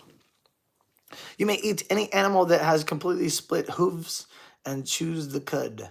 But if the animal doesn't have both, it may not be eaten. So you may not eat the camel, the hare, or the hyrax. They chew the cud, but do not have split hooves. So they are ceremonially unclean for you, and you may not eat the pig. It has split hooves, but does not chew the cud. So it is ceremonially unclean for you. You may not eat the meat of these animals or even touch their carcasses. Of all the marine animals, you may eat whatever has both fins and scales. You may not, however, eat marine animals that do not have both fins and scales. They are ceremonially unclean for you. You may not. You may eat any bird that is ceremonially clean. These are the birds you may not eat: the griffon, vulture, the bearded vulture, the black vulture, the kite, the falcon, buzzards of all kinds, ravens of all kinds, the eagle, owl, the short-eared owl. Man, that's crazy. Seagulls, hawks of all kinds, the little owl, the great owl, the burnt owl, the desert owl, the Egyptian vulture, the cormorant, the stork, the herons of all kinds, the hoopoe, and the bat. All winged insects that walk along the ground are ceremony unclean for you and may not be eaten. But you may eat any widget bird or insect that is ceremonially clean. You must not eat anything that has died a natural death. You may give it to the foreigner living in your town, or you may sell it to a stranger, but do not eat it yourselves, for you are set apart as holy to the Lord your God. You must not cook a young goat in its mother's milk. The giving of tithes. You must set aside a tithe of your crops, 1/10 of all crops you harvest each year. Bring this tithe to the designated place of worship, the place the Lord your God chooses for his name to be honored, and eat it there in his presence. This applies to your tithes of grain, new wine, olive oil, and the firstborn males of your flocks and herds. Doing this will teach you always to fear the Lord your God. Now, when the Lord your God blesses you with a good harvest, the place of worship he chooses for his name to be honored might be too far for you to bring the tithe. If you sow, you may sell the tithe portion of your crops and the herds. Put the money in the pouch and go to the place the Lord your God has chosen. When you arrive, you may use the money to buy any kind of food you want: cattle, sheep, goats, wine, or other alcoholic drink. Then feast there in the presence of the Lord your God and celebrate with your household, and do not neglect the Levites in your town, for they will receive no anointment of the land among you. At the end of every third year, bring the entire tithe of that year's harvest and store it in the nearest town. Give it to the Levites, who will receive no anointment of the land among you, as well as to foreigners living among you, the orphans and the widows in your towns, so they can eat and be satisfied. Then the Lord your God will bless you in all your work. Chapter 15, Deuteronomy chapter 15, the NLT version. Okay. Release for debtors.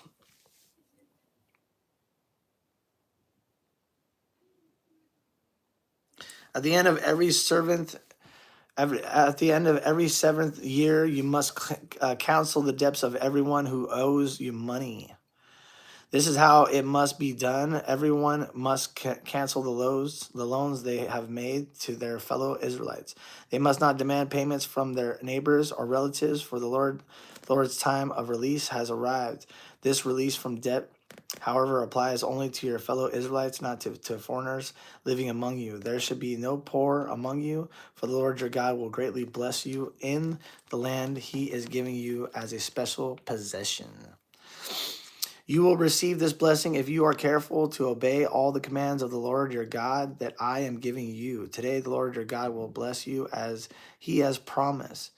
You will lend money to many nations, but will never need to borrow. You will rule many nations, but they will not rule over you. Come on, somebody, Jesus.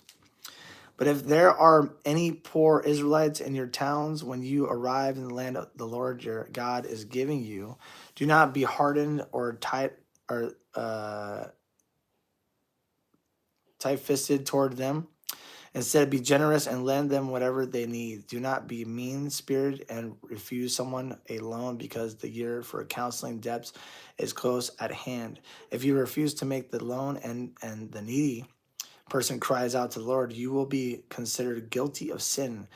Give generously to the poor, not grudgingly, for the Lord your God will bless you in everything you do.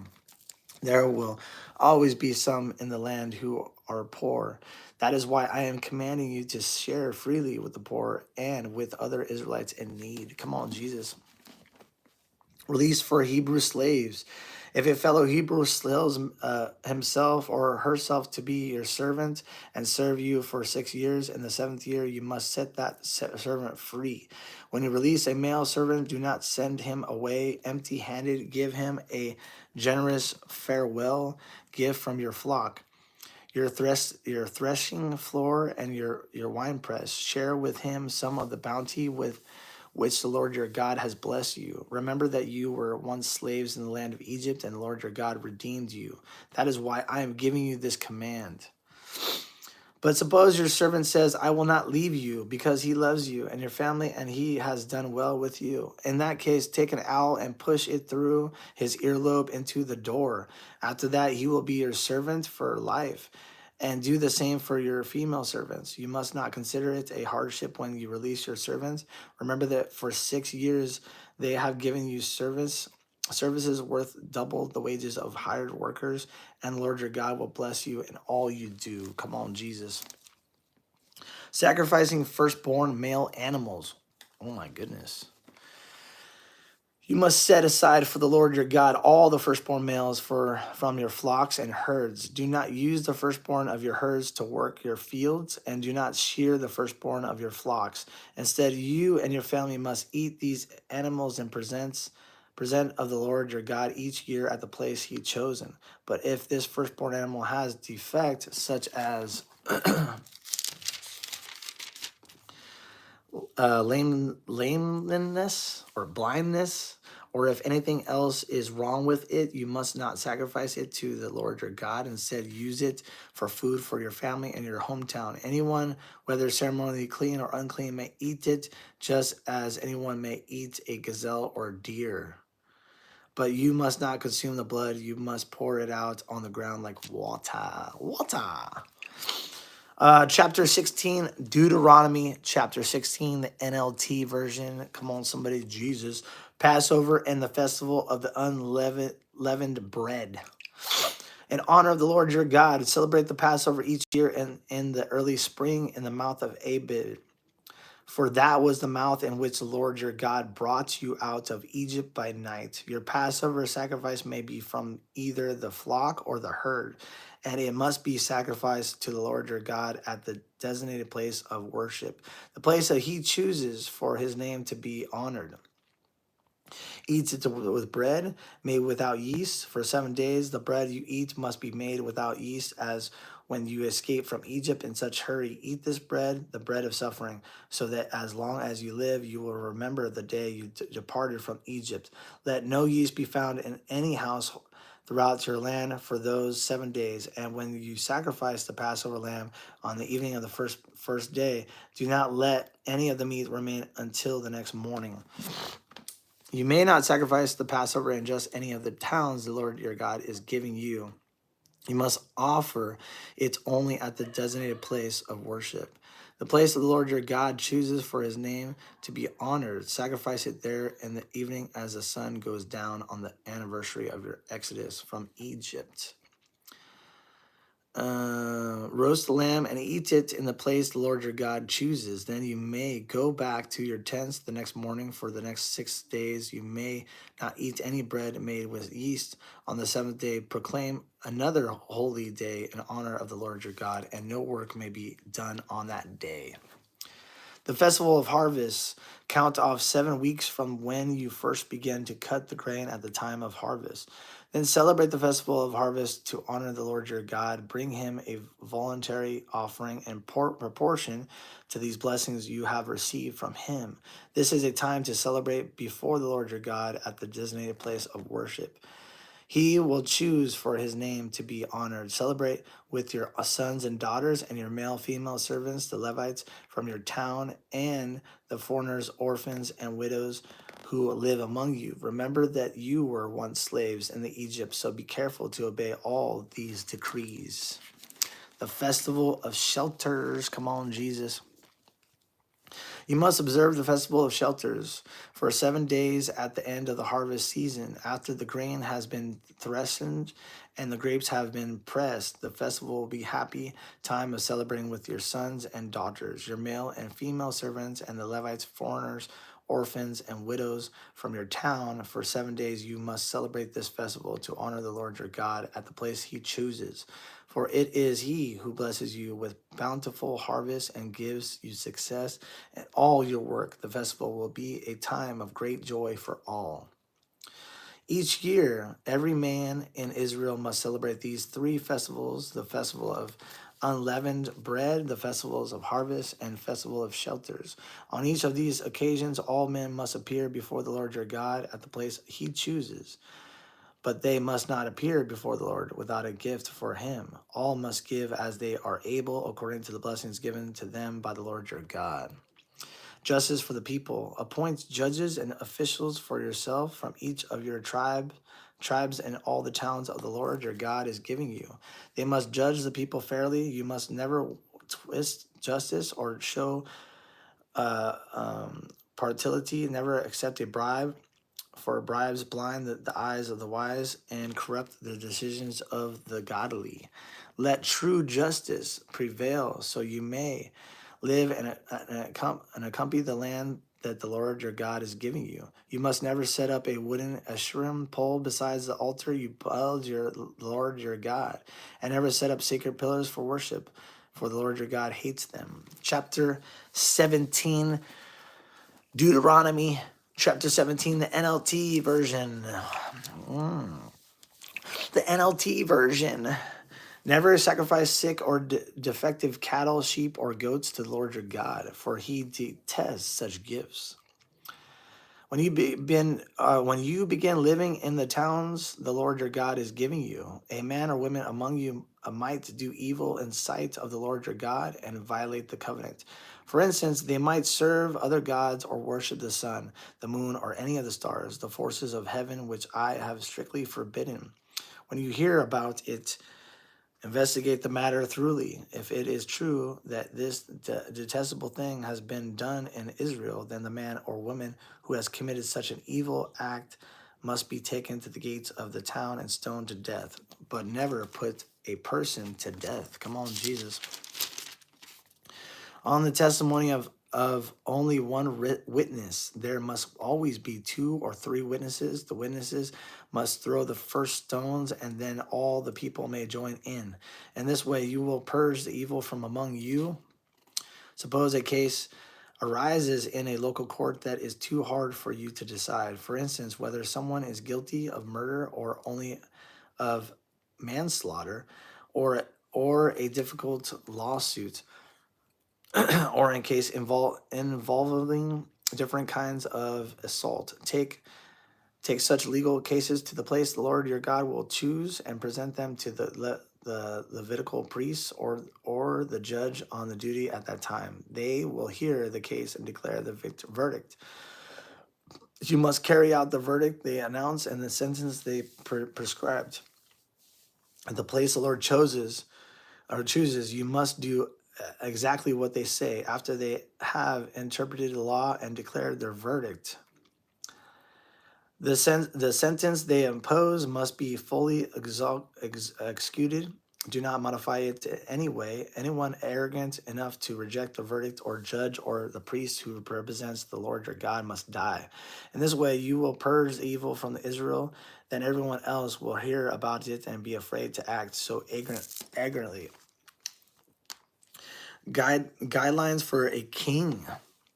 You are about to enter the land the Lord your God is giving you. When you take it over and settle there, you may think we should select a king to rule over us like the other nations around us. If this happens, be sure to select as king the man the Lord your God chooses. You must appoint a fellow Israelite. He may not be a foreigner. The king must not build up a large stable of horses for himself or send this people to Egypt to buy horses, for the Lord has told you. You must never return to Egypt. The king must not take many wives for himself, because they will turn her heart away from the Lord. And he must not accumulate large amounts of wealth in silver and gold for himself. When he sits on the throne as king, he must copy for himself this body of instructions on a scroll. In this presence of the Levitical priest, he must always keep that copy with him and read it daily as long as he lives. That way, he will learn to fear the Lord his God by obeying all the terms of these instructions and decrees. This regular reading will prevent him from becoming proud and acting as if he is above his fellow citizens. It will also prevent him from turning away from these commands in the smallest way, and it will ensure that he and his descendants will reign for many generations in Israel. Come on, Jesus. Gifts for the priests and Levites, chapter 18. Deuteronomy chapter 18, NLT version. Let's go. Remember that the Levitical priest, that is the whole of the tribe of Levi, will receive no anointment of the land among the other tribes in Israel. Instead, the priests and the Levites will eat from the special gifts given to the Lord, for that is their share. They will have no land of their own among the Israelites. The Lord himself is their special possession, just as he promised them.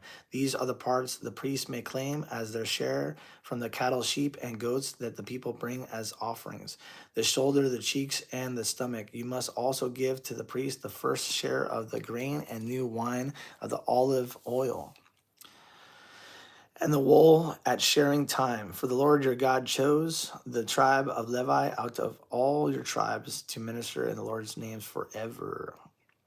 Suppose a Levite chooses to move from his town in Israel, wherever he is living, to the place the Lord chooses for worship. He may minister there in the name of the Lord his God, just like all his fellow Levites who are serving the Lord there.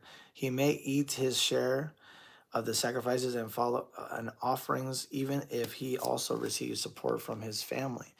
A call to holy living. When you enter the land and the Lord your God is giving you, be very careful not to intimidate the detestable customs of nations living there. For example, never sacrifice your son or daughter as a burnt offering, and do not let your people practice fortune telling. No fortune telling whatsoever. No, no, no, no, no. Or use sorcery or interpret omens or encourage witchcraft. Nope, none of that. None of that. None of that. Or cast spells or function as mediums or psychics or call for spirits of the dead. Don't do that. Oh, don't do that. You can't do that. Anyone who does these things is detestable to the Lord. It is because the other nations have been done these detestable things that Lord your God will drive them out ahead of you.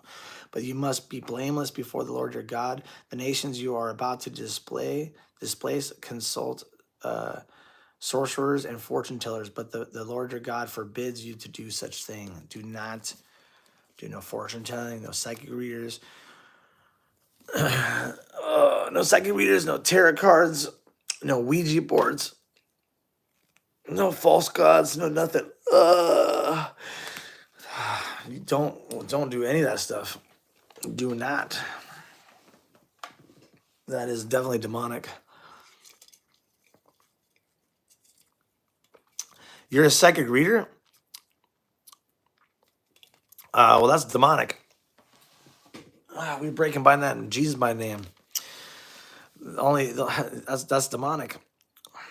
You're listening to demons. Demons are telling you what is the psychics. That's definitely not of God. If it's from God, it's prophetic. Come on, somebody, let's go. Jesus. True and false prophets. Here we go. True and false prophets. Moses continued, the Lord your God will raise up for your. So if you don't worship Jesus Christ and you don't declare it's from him, if you don't point from him, then it's demonic. So if you don't say I have a message from the Lord Jesus Christ, if it's not from Jesus Christ, it's demonic. Yep. Yep. All right. God will raise up for you a prophet like me from among your fellow Israelites. You must listen to him, for this is what you yourselves request of the Lord your God when you were assembled at Mount Sinai. You said, don't let us hear the voice of the Lord our God anymore, or see this blazing fire, for you will die. Then the Lord said to me, what they have said is right. I will raise up a prophet like you from among their fellow Israelites. I will put my words in his mouth, and he will tell the people everything I commanded him. I will personally deal with anyone who will not listen to messages the prophet proclaims on my behalf. But any prophet who falsely claims to speak in my name or speaks in the name of another God must die. But you may wonder, how will you know whether or not a prophecy is from the Lord? If the prophet speaks in the Lord's name, but his prediction does not happen or come true, you will know that the Lord did not give that message. That prophet has spoken without my authority and need to be feared. Ooh, come on, Jesus. All right, chapter 19, Deuteronomy chapter 19, cities of refuge. When the Lord your God destroys the nations whose land he is giving you, you will take over their land and settle in their towns and homes. Then you must set apart their cities of refuge in the land the Lord your God is giving you. Survey the territory and divide the land the Lord your God is giving you into three districts, with one of these cities in each district. Then anyone who has killed someone can flee to one of the cities of refuge for safety. If someone kills another person unintentionally without previous hostility, the slayer may flee to any of these cities to live in safety. For example, suppose someone goes into the forest with a neighbor wood, and suppose one of them swings an axe to chop down a tree, and the axe head flies off the handle and killing the other person. In such cases, the slayer may flee to one of the cities of refuge to live in safety. If the distance to the nearest city of refuge is too far, an enraged avenger might be able to chase down and kill that person who caused that death. Then the slayer would die unfairly, since he had never shown hostility to the word toward the person who died. That is why I am commanding you to set aside 3 cities of refuge. And if the Lord your God enlarges your territory, as he swore to your ancestors, and gives you all the land he promised them, you must designate 3 additional cities of refuge. He will give you this land if you are careful to obey all the commands I have given you. If you always love the Lord your God and walk in his ways, that way you will prevent the death of innocent people in the land the Lord your God is giving you as your special possession. You will not be held responsible for the death of innocent people. But suppose someone is hostile toward a neighbor and deliberately ambushes and murders him, and then flees to one of the cities of refuge. In that case, the elders of the murderer's hometown must send agents to the city of refuge to bring him back and hand him over to the dead person's avenger to be put to death. Do not flee sorry for that murder. Purge from the Israel the guilt of murdering innocent people. Then all will go well with you. Concern for justice. When you arrive in that land the Lord your God is giving you as your special possession, you must never steal anyone's land by moving the boundary markers your ancestors set up to mark their property. You must not convict anyone of a crime on the testimony of only the witness. The facts of these cases be established by the testimony of the 2 of 3 witnesses. If a miraculous witness comes forward and accuses someone of a crime, then both the ancestors and accused must appear before the Lord by coming to the priests and judges in office at that time. The judges must investigate the case thoroughly. If the ancestor of the accuser has brought false charges against his fellow Israelites, you must impose on the accuser the sentence he intended for the other person. In this way, you will purge such evil from among you. Then the rest of the people will hear about it and be afraid to do such an evil thing. You must show no pity for the guilty. Your rules should be life for life, eye for eye, tooth for tooth, and hand for hand, foot for foot. Oh my goodness, crazy. Chapter 20, Deuteronomy chapter 20, NLT version, regulations concerning war. When you go out to fight your enemies and you face horses and chariots and an army greater than your own, do not be afraid. The Lord your God, who brought you out of the land of Egypt, is with you. When you prepare for battle, the priest must come forward to speak to the troops. He will say to them, "Listen to me, all you men of Israel. Do not be afraid as you go out to fight your enemies today. Do not lose heart or panic or tremble before them, for the Lord your God is going with you. He will fight for you against your enemies, and he will give you victory." Come on, Jesus, victory. Then the officers of the army must address the troops and say, "Has anyone here just built a new house but not yet dedicated it? If so, you may go home. You might be killed in the battle, and someone else would dedicate your house. Has anyone here just planted a vineyard but not yet eaten any of its fruit? If so, you may go home. You might die in a battle, and someone else would eat the first fruit. Has anyone here just become engaged to a woman but not yet married her? Well, you may go home and get married. You might die in the battle, and someone else would marry her. Oh my goodness.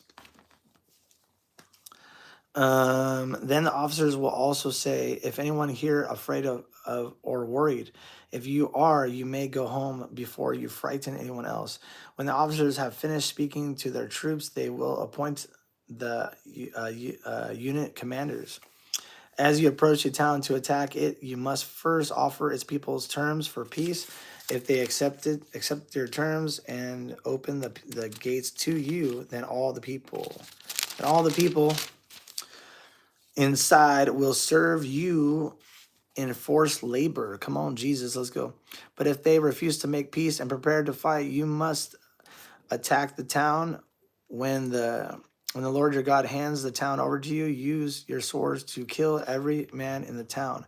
But you may keep yourselves all the women, children, livestock, and other plunder. You may enjoy the plunder from your enemies that the Lord your God has given you. But these instructions apply only to distant towns, not to the towns of the nations in the land you will enter. In those towns that the Lord your God is giving you as a special possession, destroy every living thing. You must completely destroy the Hittites, Amorites, Canaanites, Perizzites, Hivites, and Jebusites, just as the Lord your God has commanded you. This will prevent the people of the land from teaching you and the Ammonite their detestable customs and the worship of their gods, which would cause you to sin deeply against the Lord your God. When you are attacking a town and the war drags on, you must not cut down the trees with your axes. You may eat the fruit, but do not cut down the trees. You are the trees your enemies that you should attack them. You may only cut down trees that you know are not valuable for food. Use them to make the equipment you need to attack the enemy town until it falls. Chapter 21, Deuteronomy. Chapter 21, cleansing for unsolved murder. Crazy. When you are in the land the Lord your God is giving you, someone may be found murdered in a field, and you don't know who committed the murder. In such a case, your elders and judges must measure the distance from the site of the crime to nearby towns. When the nearest town has been determined, that town's elders must select from the herd a heifer that has never been trained or yoked to a plow. They must lead it down to a valley that has not been plowed or planted, and that has a stream running through it. There is a valley they must break in the heifer's neck. Then the Levitical Levitical priests must step forward for the Lord your God. God has chosen them to minister before Him and to pronounce blessings in the Lord's name. They are to decide all legal and criminal cases. The elders of the town must wash their hands over their heifer whose neck was broken. Then they must say, "Our hands did not shed this person's blood, nor did we see it happen. O Lord, forgive your people, Israel, whom you have redeemed. Do not charge your people with the guilt of murdering an innocent person, then they will be absolved of the guilt of this person's blood.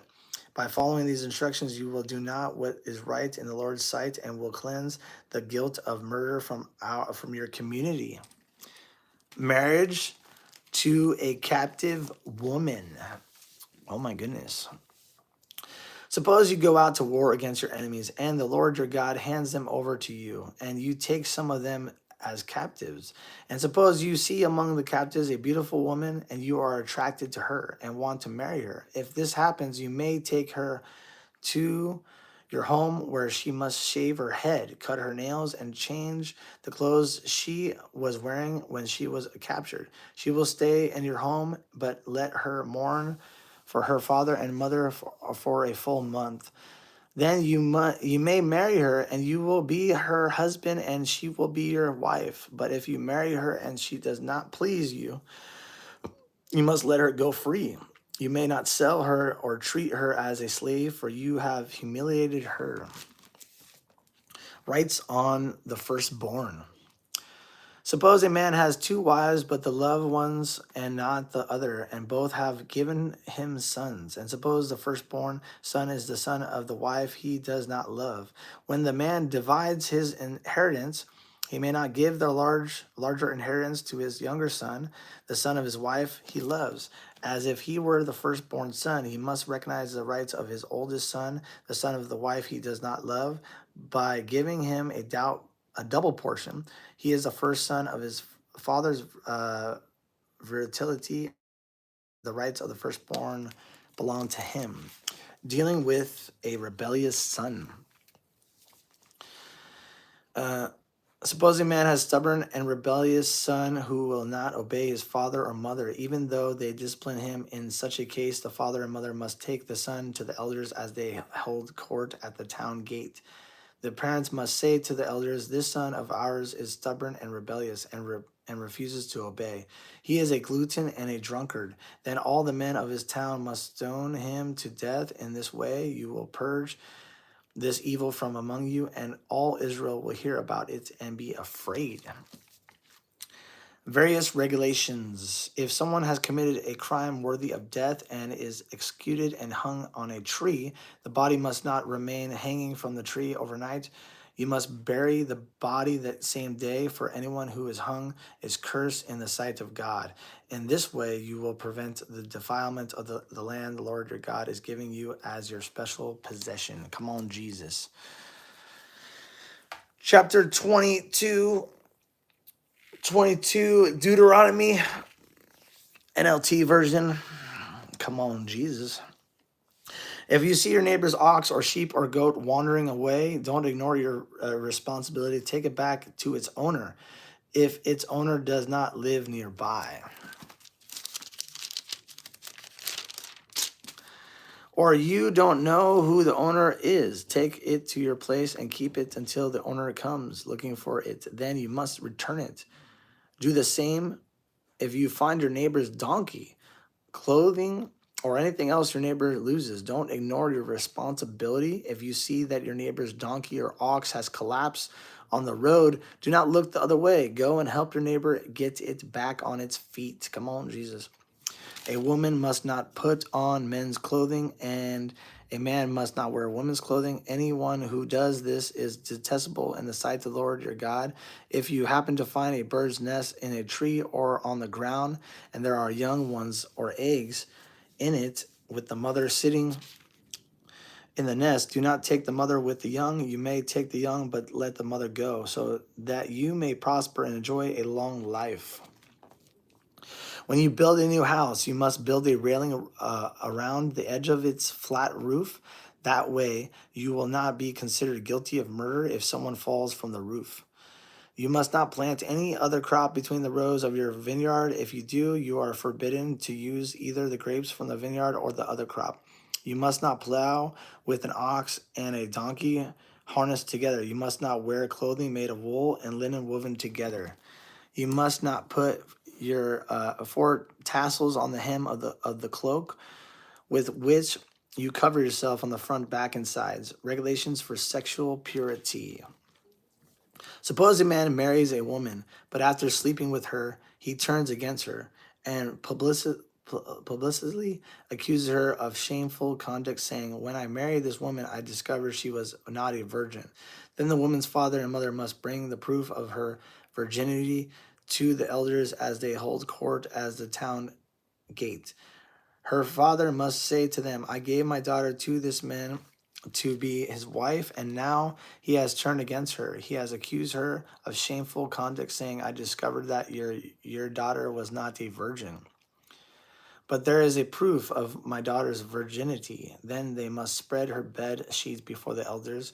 The elders must then take the man and punish him. They must also fine him 100 pieces of silver, which he must pay the woman's fathers because he publicly accused a virgin of Israel of shameful conduct. The woman will then remain the man's wife, and he may never divorce her. But suppose a man's accusations are true, and he can show that she was not a virgin, the woman must be taken to the door of her father's home and be there. The men of the town must stone her to death. Oh my goodness.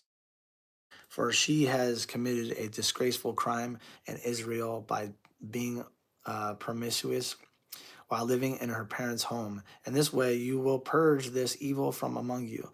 If a man is discovered committing adultery, both he and the woman must die. This way, you will purge Israel of success or such evil. Suppose a man meets a young woman, a virgin who is engaged to be married, and he has sexual intercourse with her. If this happens within a town, you must take both of them to the gates of that town and stone them to death. The woman is guilty because she did not scream for help. The man must die because he violated another man's wife. In this way, you will purge this evil from among you. Goodness gracious. Goodness gracious. But if the man meets the engaged woman out of the country and he rapes her, then only the man must die. Do nothing to the young woman. She has committed to no crime worthy of death. She is as innocent as a murder victim. Since the man her out in the country, it must be assumed that she screamed out there was no one to rescue her. Suppose a man has an intercourse with a young woman who is a virgin but is not engaged to be married. If they are discovered, he must pay her father 50 pieces of silver. Then he must marry the young woman because he violated her, and he may never divorce her as long as he lives. A man must not marry his father's former wife, for this would violate his father. Chapter 23, Deuteronomy. Chapter 23, NLT versions. NLT version. Regulations concerning worship. Oh my goodness. Yes, worship. Let's go. Worship Jesus. If a man's testicles are crushed or his penis is cut off, he may not be admitted to the assembly of the Lord. If a person is illegitimate by birth, neither he nor his descendants for 10 generations may be admitted to assembly of the Lord. No Ammonite or Moabite or any of their descendants for 10 generations may be admitted to the assemblies of the Lord. These nations did not welcome you with food and water when you came out of Egypt. Instead, they hired Balaam, son of Bor, from the Penthor and distant Aram, to curse you. But the Lord your God refused to listen to Balaam. He turned the intended curse into a blessing because the Lord your God loves you. As long as you live, you must never promote the welfare and prosperity of the Ammonites or Moabites. Do not detest the Edomites or the Egyptians, because the Edomites are your relatives, and you live as foreigners among the Egyptians. The third generations of Edomites or Edomites and Egyptians may enter the assembly of the Lord. Come on, Jesus. Come on, Jesus. We're getting through this. Let's go. Miscellaneous regulations. Oh my goodness. Oh my goodness. Oh yes. Yes, Jeff. I'm a clown, Jeff. Yeah. I'm a clown, Jeff.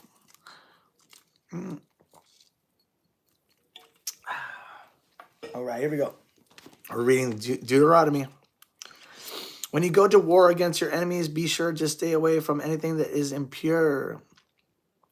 Any man who becomes ceremonially defiled because of a nocturnal emission must leave the camp and stay away all day. Toward evening, he must bathe himself, and at sunset, he may return to the camp. You must have a designated area outside the camp where you can go to relieve yourself. Each of you must have a spade as part of your equipment. Whenever you relieve yourself, dig a hole with the spade and cover the excrement. The camp must be holy, for the Lord your God moves around in your camp to protect you and to defeat your enemies. He must not see any shameful thing among you, or he will turn away from you. If slaves should escape from their masters and take refuge with you, you must not hand them over to their masters. Let them live among you in any town they choose, and do not oppress them. No Israelites, whether man or woman, may become a temple prostitute. When you are bringing an offering to fulfill a vow, you must not bring to the house of the Lord your God an offering from earrings of a prostitute, whether a man or a woman, for both are detestable to Lord your God. Do not charge interest on the loans you make to a fellow Israelite. Whether you loan money or food or anything else, you may charge interest to foreigners, but you may not charge interest to Israelites, so that the Lord your God may bless you and everything you do in the land you are about to enter in a company.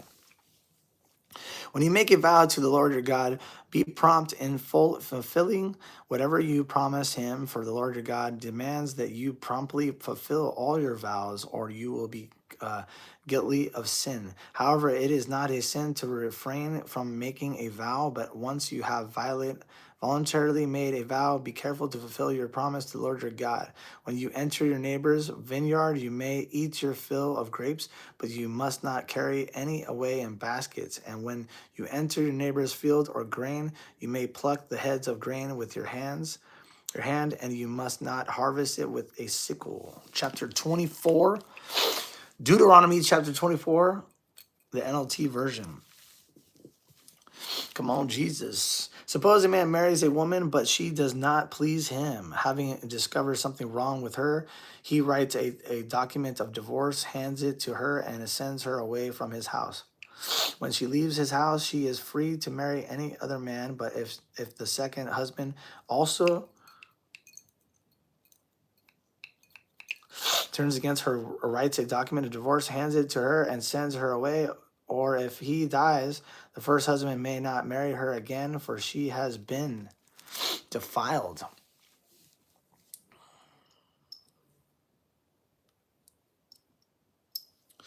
That would be detestable to the Lord. You must not bring guilt upon the land the Lord your God is giving you as a special possession. A newly married man must not be drafted into the army or be given any other official responsibilities. He must be free to spend 1 year at home, bringing happiness to the wife as he married. It is wrong to take a set of millstones or even just the upper millstone as security for a loan, for the owner uses it to make a living. If anyone kidnaps a fellow Israelite and treats him as a slave or sells him, the kidnapper must die in the way. You will purge the evil from among you. In all cases involving serious skin diseases, be careful to follow the instructions of Levitical priests. Obey all commands he have given them. Remember what the Lord your God did to Miriam as you were coming from Egypt. If you lend anything to your neighbor, do not enter his house to pick up the item he is giving as security.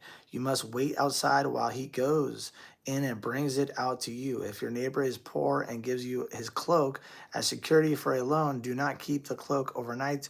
Return the cloak to its owner by sunset so he can stay warm through the night and bless you, and the Lord your God will count you as righteous and never take advantage of poor and destitute laborers, whether they are fellow Israelites or foreigners living in your towns.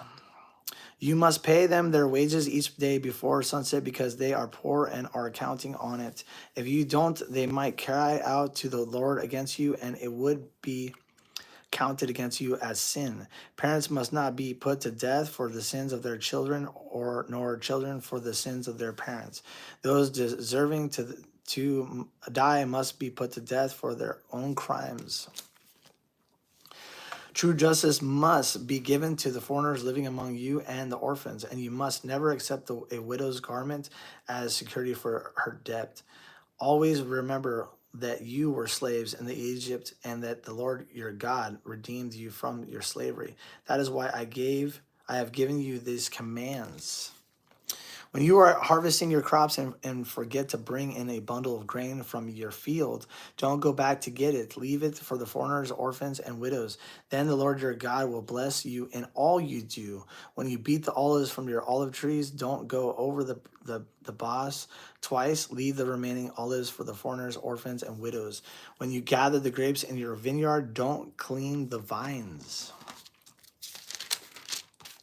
After they are picked, leave the remaining grapes for the foreigners, orphans, and widows. Remember that you were slaves in the land of Egypt. That is why I am giving you this command.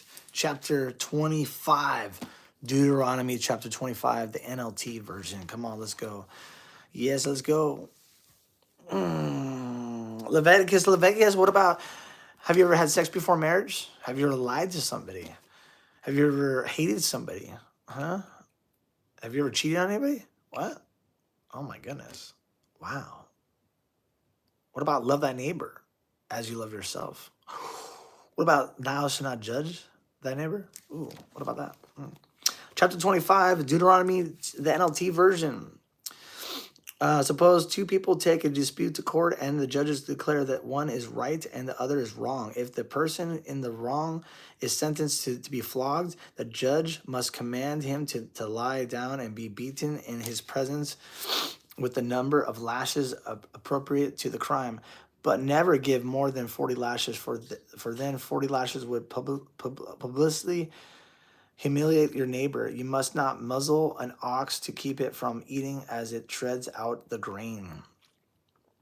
If two brothers are living together on the same property and one of them dies without a son, his widow may not be married to anyone from outside the family. Instead, her husband's brothers should marry her and have intercourse with her to fulfill the duties of her brother-in-law. The first son she bears to him will be considered the son of dead brothers, so that his name will not be forgotten in Israel. But if the man refuses to marry his brother's widow, she must go to the town gate and say to the elders, assemble them there. My husband's brothers refuse to preserve his brother's names in Israel. He refuses to fulfill the duties of a brother-in-law by marrying me. The elders of the town will then summon him and talk with him. I'm gonna sneeze. Hold on. Ooh. Oh, bless me. Ooh. I don't want to marry her. The widow must walk over to him and to present of the elders. Pull his sandals from his foot, and spit in his face. Oh my goodness.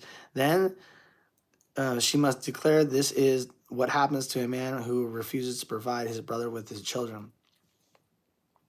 Ever afterward in Israel, his family will be referred to as the family of the man whose sandal was pulled off. If two Israelite men get into a fight and the wife of one tries to rescue her husband by grabbing the testicles of his other man, you must cut off her hand. Show her no pity. Oh my goodness. You must use accurate scales when you weigh out merchandise, and you must use full and honest measures. Yes, always use honest ways and measures so that you may enjoy a long life in the land the Lord your God is giving you. All who cheat with dishonest ways and measures are detestable of the Lord your God. Never forget what the Ammonites did to you as you came from Egypt. They attacked you when you were exhausted and weary, and they struck down those who were strangling behind. They had no fear of God. Therefore, when the Lord your God has given you rest from all your enemies in this land he is giving you as a special possession, you must destroy the Amalekites and erase their memory from under heaven. Never forget this. Chapter 26, Deuteronomy, the NLT version, chapter 26. Harvest, offerings, and tithes. When you enter the land the Lord your God is giving you as a special possession, and you have conquered it and settled there, put some of the first produce from each crop you harvest into a basket and bring it to the designated place of worship, the place the Lord your God chooses for his name to be honored. Go to the priest in charge at that time and say to him, with this gift I acknowledge to the Lord your God, and I have entered the land that swore to our ancestors he would give us. The priest will then take the baskets from your hand and set it before the altar of the Lord your God.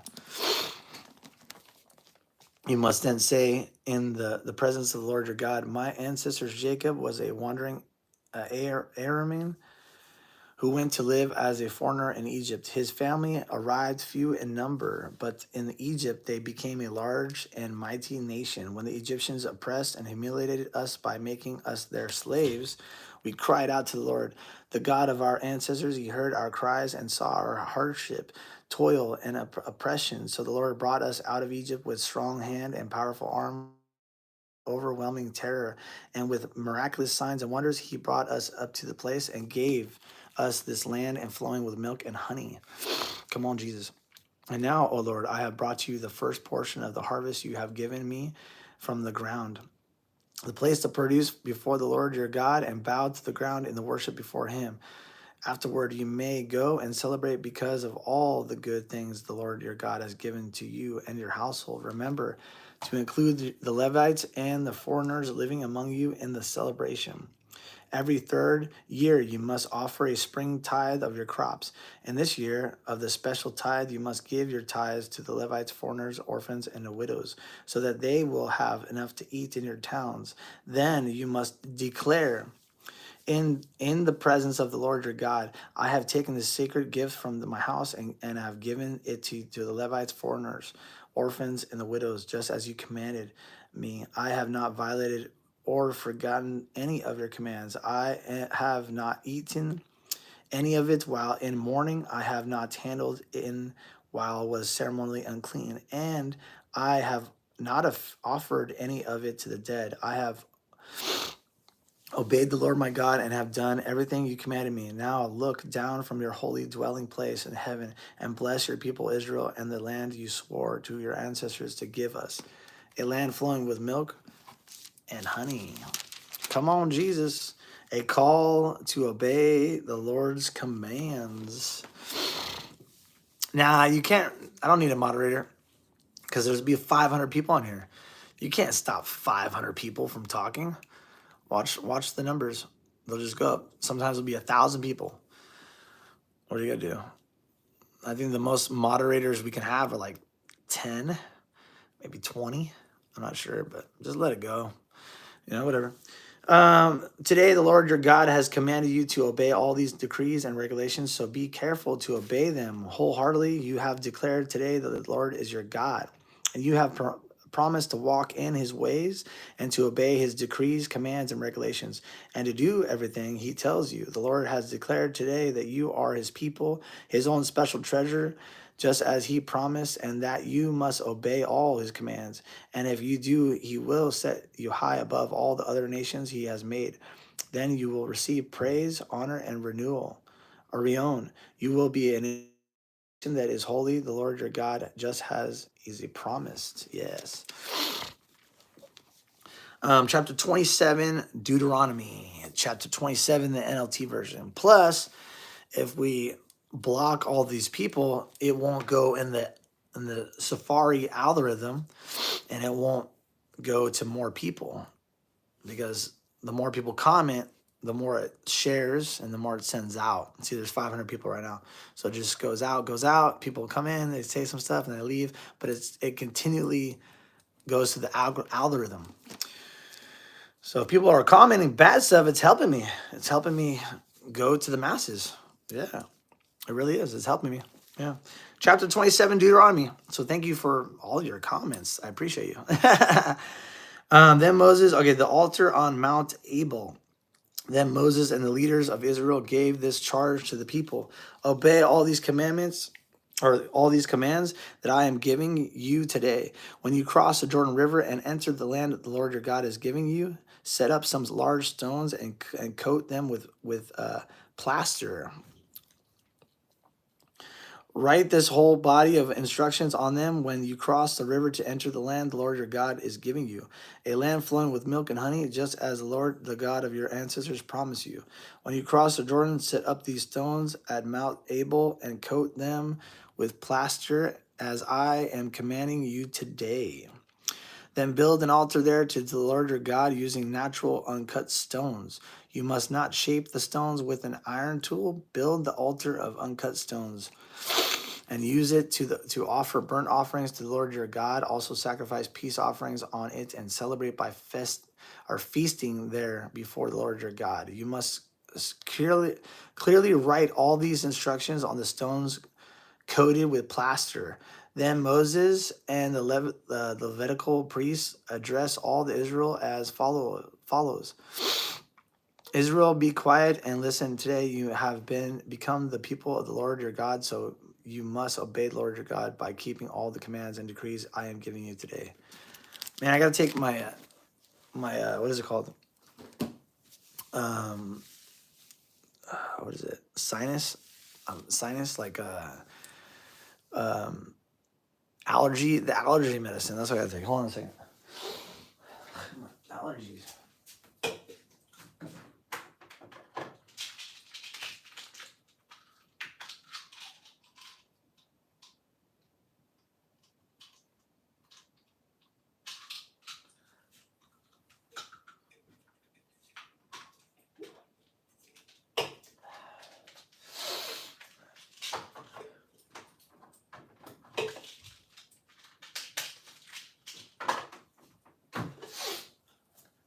Get it. I'm back. I'm back, everybody. What's up? Ayo. Allergy medicine is not good. What do you mean? My nose is running like crazy. It's cold out here, man. It's cold in California. It's cold. A lot of all these, the trees and all the leaves. Oh man, it messes up my nose. All right, here we go. All right, we're on here. We'll plaster. Then build an altar there to Lord, your God, using natural uncut stones. You must not shape the stones with an iron tool. Build the altar of uncut stones and use it to offer burnt offerings to Lord your God. Also sacrifice peace offerings on it and celebrate by feasting there before the Lord your God. You must clearly write all these instructions on the stones coated with plaster. Then Moses and the Levitical priests address all Israel as follows. O Israel, be quiet and listen. Today you have become the people of the Lord your God. So you must obey the Lord your God by keeping all these commands and decrees, and I am giving you today. Curses from Mount Abel. That same day, Moses also gave this charge to the people: when you cross the Jordan River, the tribes of Simeon, Levi, Jordan, Israel, Joseph, Benjamin must stand at Mount Gerizim to proclaim the blessing over the people, and the tribe of Reuben, Gad, Asher, Zebulun, Dan, and Naphtali must stand on Mount Abel to proclaim a curse. Then the Levites will shout to all the people of Israel, "Cursed is anyone who carves or casts an idol and secretly sets it up. These idols, the work of craftsmen, are detestable to the Lord." And all the people will reply, "Amen." Cursed is anyone who dishonors father or mother, and all the people will reply, "Amen." Cursed is anyone who steals property from the neighbor by moving a boundary marker, and all the people will reply, "Amen." Cursed is anyone who leads a blind person astray on the road, and all the people will reply, "Amen." Cursed is anyone who denies justice to foreigners, orphans, or widows, and all the people will reply, "Amen." Cursed is anyone who has sexual intercourse with one of his father's wives, for he has violated his father, and all the people will reply, "Amen." Cursed is anyone who has sexual intercourse with an animal, and all the people will reply, "Amen." Cursed is anyone who has sexual intercourse with his sister, whether whether she is the daughter of his father or his mother, and all the people reply, "Amen." Cursed is anyone who has sexual intercourse with his mother-in-law, and all the people reply, "Amen." Cursed is anyone who attacks a neighbor in secret, and all the people reply, "Amen." Cursed is anyone who accepts payment to kill an innocent person, and all the people reply, "Amen." Cursed is anyone who does not affirm and obey the terms of these instructions, and all the people reply, "Amen." Blessings for obedience, chapter 28, Deuteronomy chapter 28, the NLT version. Come on, let's go, Jesus. If you fully obey the Lord your God and carefully keep all his commands that I am giving you today, the Lord your God will set you high above all the nations of the world. You will experience all these blessings if you obey the Lord your God. And your town and your fields will be blessed. Your children and your crops will be blessed. Come on, Jesus. The offerings of the herds and flocks will be blessed. Your fruit baskets and the breadboards will be blessed. Wherever you go and whatever you do, you will be blessed. The Lord will conquer your enemies when they attack you. They will attack you from one direction, but they will scatter from you in seven. The Lord will guarantee a blessing on everything you do and will fill your storehouses with grain. The Lord your God will bless you in the land he is giving you. Come on, Jesus.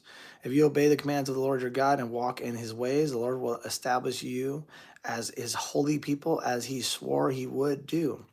Then all the nations of the world will see that you are a people claimed by the Lord, and they will stand in awe of you. The Lord will give you prosperity in the land he swore to your ancestors to give you.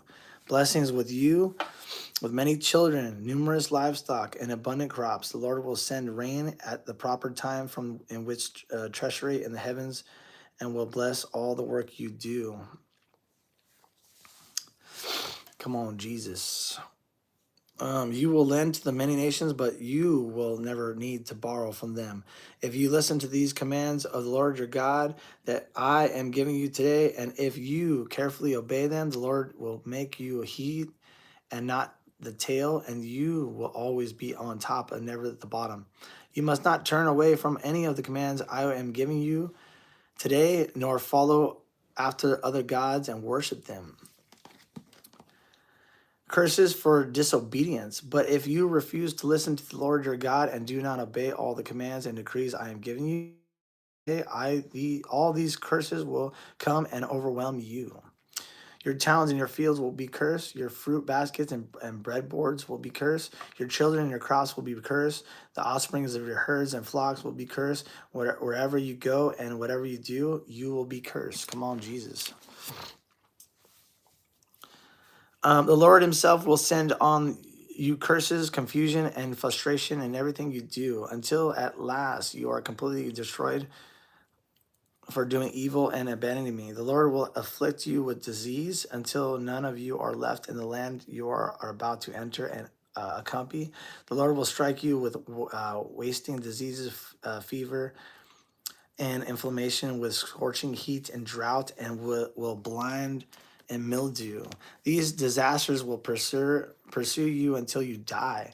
The skies above will be as unyielding as bronze, and the earth beneath will be as hardened as iron. The Lord will change the rain that falls, and your land will land into powder, and dust will pour down from the sky until you are destroyed. The Lord will cause you to defeat by your enemies. You will attack your enemies from one direction, but you will scatter from them in seven. You will be an object of horror to all the kingdoms of earth. Your corpse will be food for all the savaning birds and wild animals, and no one will be there to chase them away. Come on, Jesus. The Lord will afflict you with the boils of Egypt and with the tumors, scroffery, and the itch from the which you cannot be cured. The Lord will strike you with a madness, blindness, and panic. You will grope around in broad delight like a blind person groping in the darkness.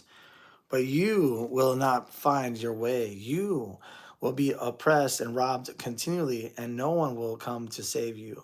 You will be engaged to a woman, but another man will sleep with her. You will build a house, but someone else will live in it. You will plant a vineyard, but you will never enjoy its fruits. Your ox will be butchered before your eyes, but you will not eat a single bite of the meat. Your donkey will be taken from you, never to be returned. Your sheep and goats will be given to your enemies, and no one will be there to help you. Oh my goodness. And no one will be there to help you. You will watch as your sons and daughters are taken away as slaves. Your heart will break for them, but you won't be able to help them. A foreigner nation you have never heard about it will eat the crops, and you worked so hard to grow. You will suffer under constant oppression and harsh treatment. You will go mad because of all tragedy and you see around you. The Lord will cover your knees and legs with incredible boils. In fact, you will be covered from head to foot. The Lord will exile you and your king to a nation unknown to you and your ancestors. There in exile, you will worship gods of wood and stone. You will become an object of horror, ridicule, and mockery among all the nations to which the Lord sends you. You will plant much but harvest little, for locusts will eat your crops. You will plant vineyards and care for them, but you will not drink the wine or eat the grapes, for worms will destroy the vines. You will grow olive trees throughout your land, but you will never use olive oil, for the fruit will drop before it ripens. You will have sons and daughters, but you will lose them, for they will be led away into captivity. Swarm and insects will destroy your trees and crops the foreigners living among. Come on, Jesus. You will become stronger and stronger and stronger while you become weaker and weaker. They will lend money to you, but you will not lend to them. They will be the head and you will be the tail. If you refuse to listen to the Lord your God and obey the commands and decrees he has given you, all these curses will pursue and overtake you until you are destroyed. These horrors will serve as a sign and warning among you and your descendants forever. If you do not serve the Lord your God with joy and enthusiasm for the abandonment benefits you have received, you will serve your enemies whom the Lord will send against you. You will be left hungry, thirsty, naked, and lacking in everything. The Lord will put an iron yoke on your neck, oppressing you harshly until he has destroyed you. The Lord will bring a distant nation against you from the end of the earth, and it will scoop down on you like a vulture. It is a nation whose language you do not understand, a fierce and heartless nation that shows no respect for the old and no pity for the young. Its armies will devour your livestock and crops, and you will be destroyed. They will leave you no grain, new wine, olive oil, calves or lambs, and you will starve to death. They will attack your cities until the fortified walls in your land, the walls you trusted to protect you, are knocked down. They will attack all the towns in the land the Lord your God has given you. Come on, Jesus. The stage and terrible distress of the enemy attacked will be so served that you will eat the flesh of your own sons and daughters. Oh my gosh, whom the Lord your God has given you. The most tender-hearted man among you will have no compassion for his own brother, his beloved wife, and his starving children. He will refuse to share with them the flesh. He is devouring the flesh of one of his own children, because he has nothing else to eat during the siege and terrible distress that your enemy will inflict on all your towns. The most tender and delicated woman among you, so delicated so she would not, oh my goodness, so delicate she would not so much as the ground with her foot, with be selfish to reward the husband she loves, and toward her own son or daughter. She will hide from them and the afterbirth and the new baby she has born, so that herself can securely eat them. She will have nothing else to eat, drink, and surge and the terrible distress that your enemy will inflict on all your towns. If you refuse to obey all the words of the instructions that are written in this book, and if you do not fear the glorious and awesome name of the Lord your God, then the Lord will overwhelm you and your children with indescribable plagues. These plagues will be intense and without relief, making you miserable and unbearably sick. Goodness gracious.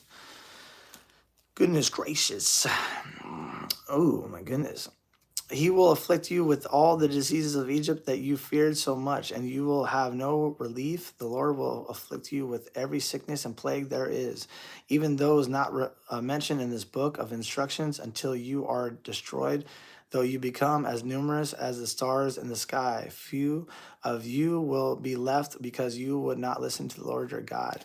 Just as the Lord has found great pleasure in causing you to prosper and multiply, the Lord will find pleasure in destroying you. You will be torn from the land you are about to enter and occupy, for the Lord will scatter you among all nations from the one end of the earth to the other.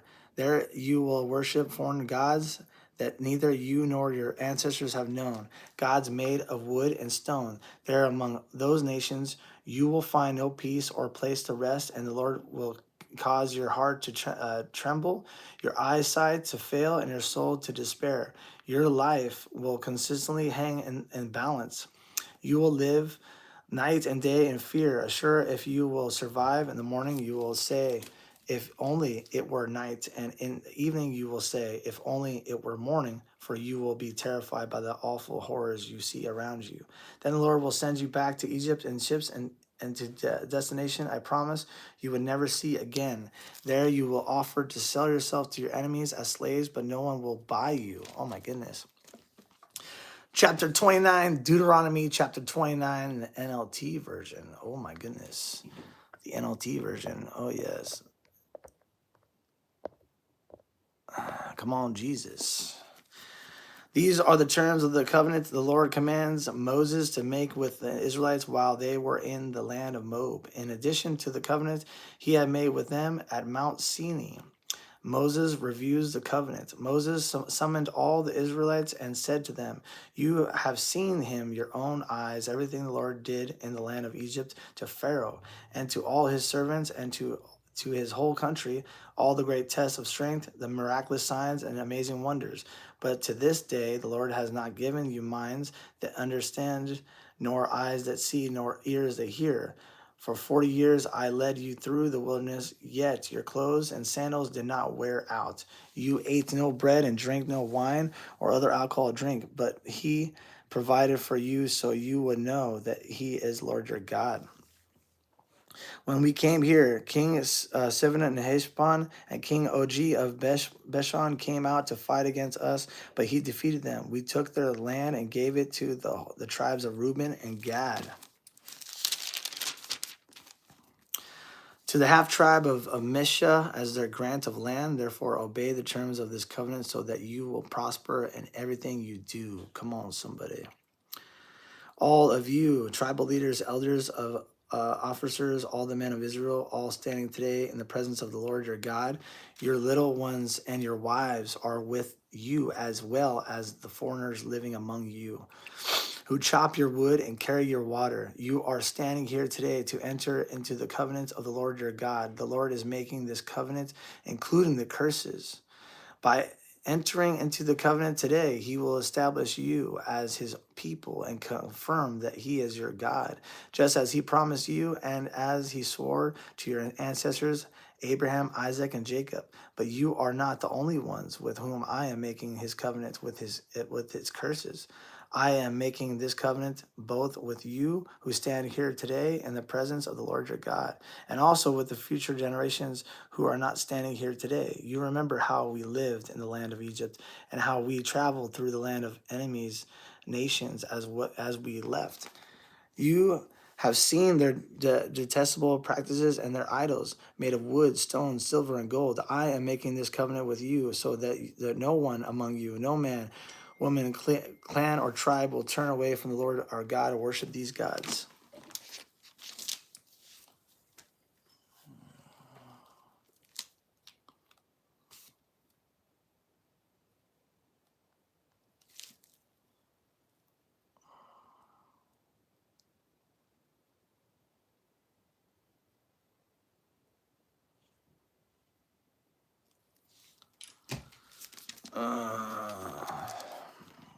Get it. All right, so chapter 30. Okay, so chapter 30, a call to return to the Lord. In the future, when you experience all these blessings and curses I have listened for you, and when you are living among the nations to which the Lord your God has exiled to you, take to heart all these instructions.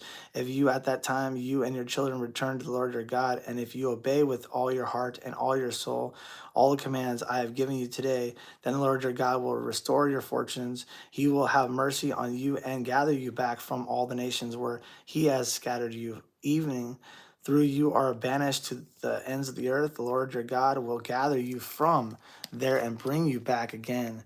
The Lord your God will God will return you to the land that belonged to your ancestors, and you will possess that land again. Then he will make you even more prosperous and numerous than your ancestors. The Lord your God will change your heart and your hearts of your descendants so that you will love him with all your heart and soul, and so you may live. The Lord your God will inflict all these curses on your enemies and on those who hate and persecute you. Then you will obey the Lord and keep all his commands, and I am giving you today.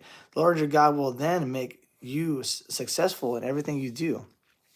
He will give you many children and numerous livestock, and he will cause your fields to produce abundant harvest, for the Lord will again delight in being good to you as you was to your ancestors. The Lord your God will delight in you if you obey his voice and keep the commands and decrees written in this book of instruction, and if you turn to the Lord your God with all your heart and soul. The choice of the life of death or death. The choice of life or death. This command I am giving you today is not too difficult for you, and it is not beyond your reach. Come on, Jesus. We got to Deuteronomy 34. 34. We're getting there, dude. Oh my goodness. We're getting there. We're getting there. We're getting there. Oh my goodness. It is not kept in heaven so distant that you must ask, who will go up to heaven and bring it down so we can hear it and obey? It is not kept beyond the sea so far away that you must ask, who will cross the sea to bring it to use us so we can hear it and obey? No, the message is very close at hand. It is on your lips and in your heart so that you can obey it. Now listen, today I am giving you a choice between life and death, between prosperity and disaster. For I command you this day to love the Lord your God and keep his commands, decrees, and regulations by walking in his way. If you do this, you will live and multiply, and the Lord your God will bless you and the land you are about to enter and occupy. But if your heart turns away and you refuse to listen, and if you are drawn away to serve and worship other gods. Hold on a second.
All right, we'll go back. We're almost done with this.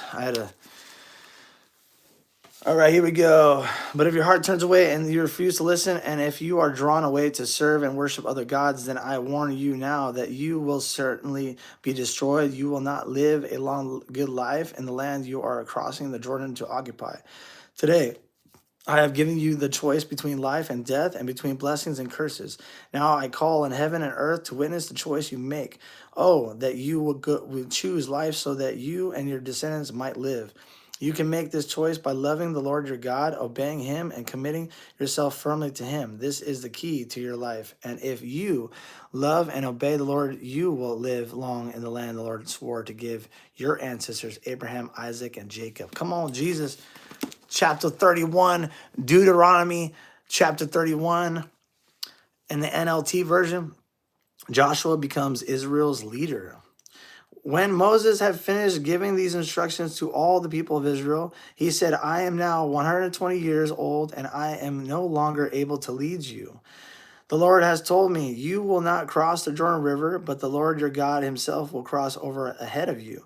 He will destroy the nations living there, and you will take possessions of their land. Joshua will lead you across the river, and just as the Lord promised. Come on, Jesus, let's go.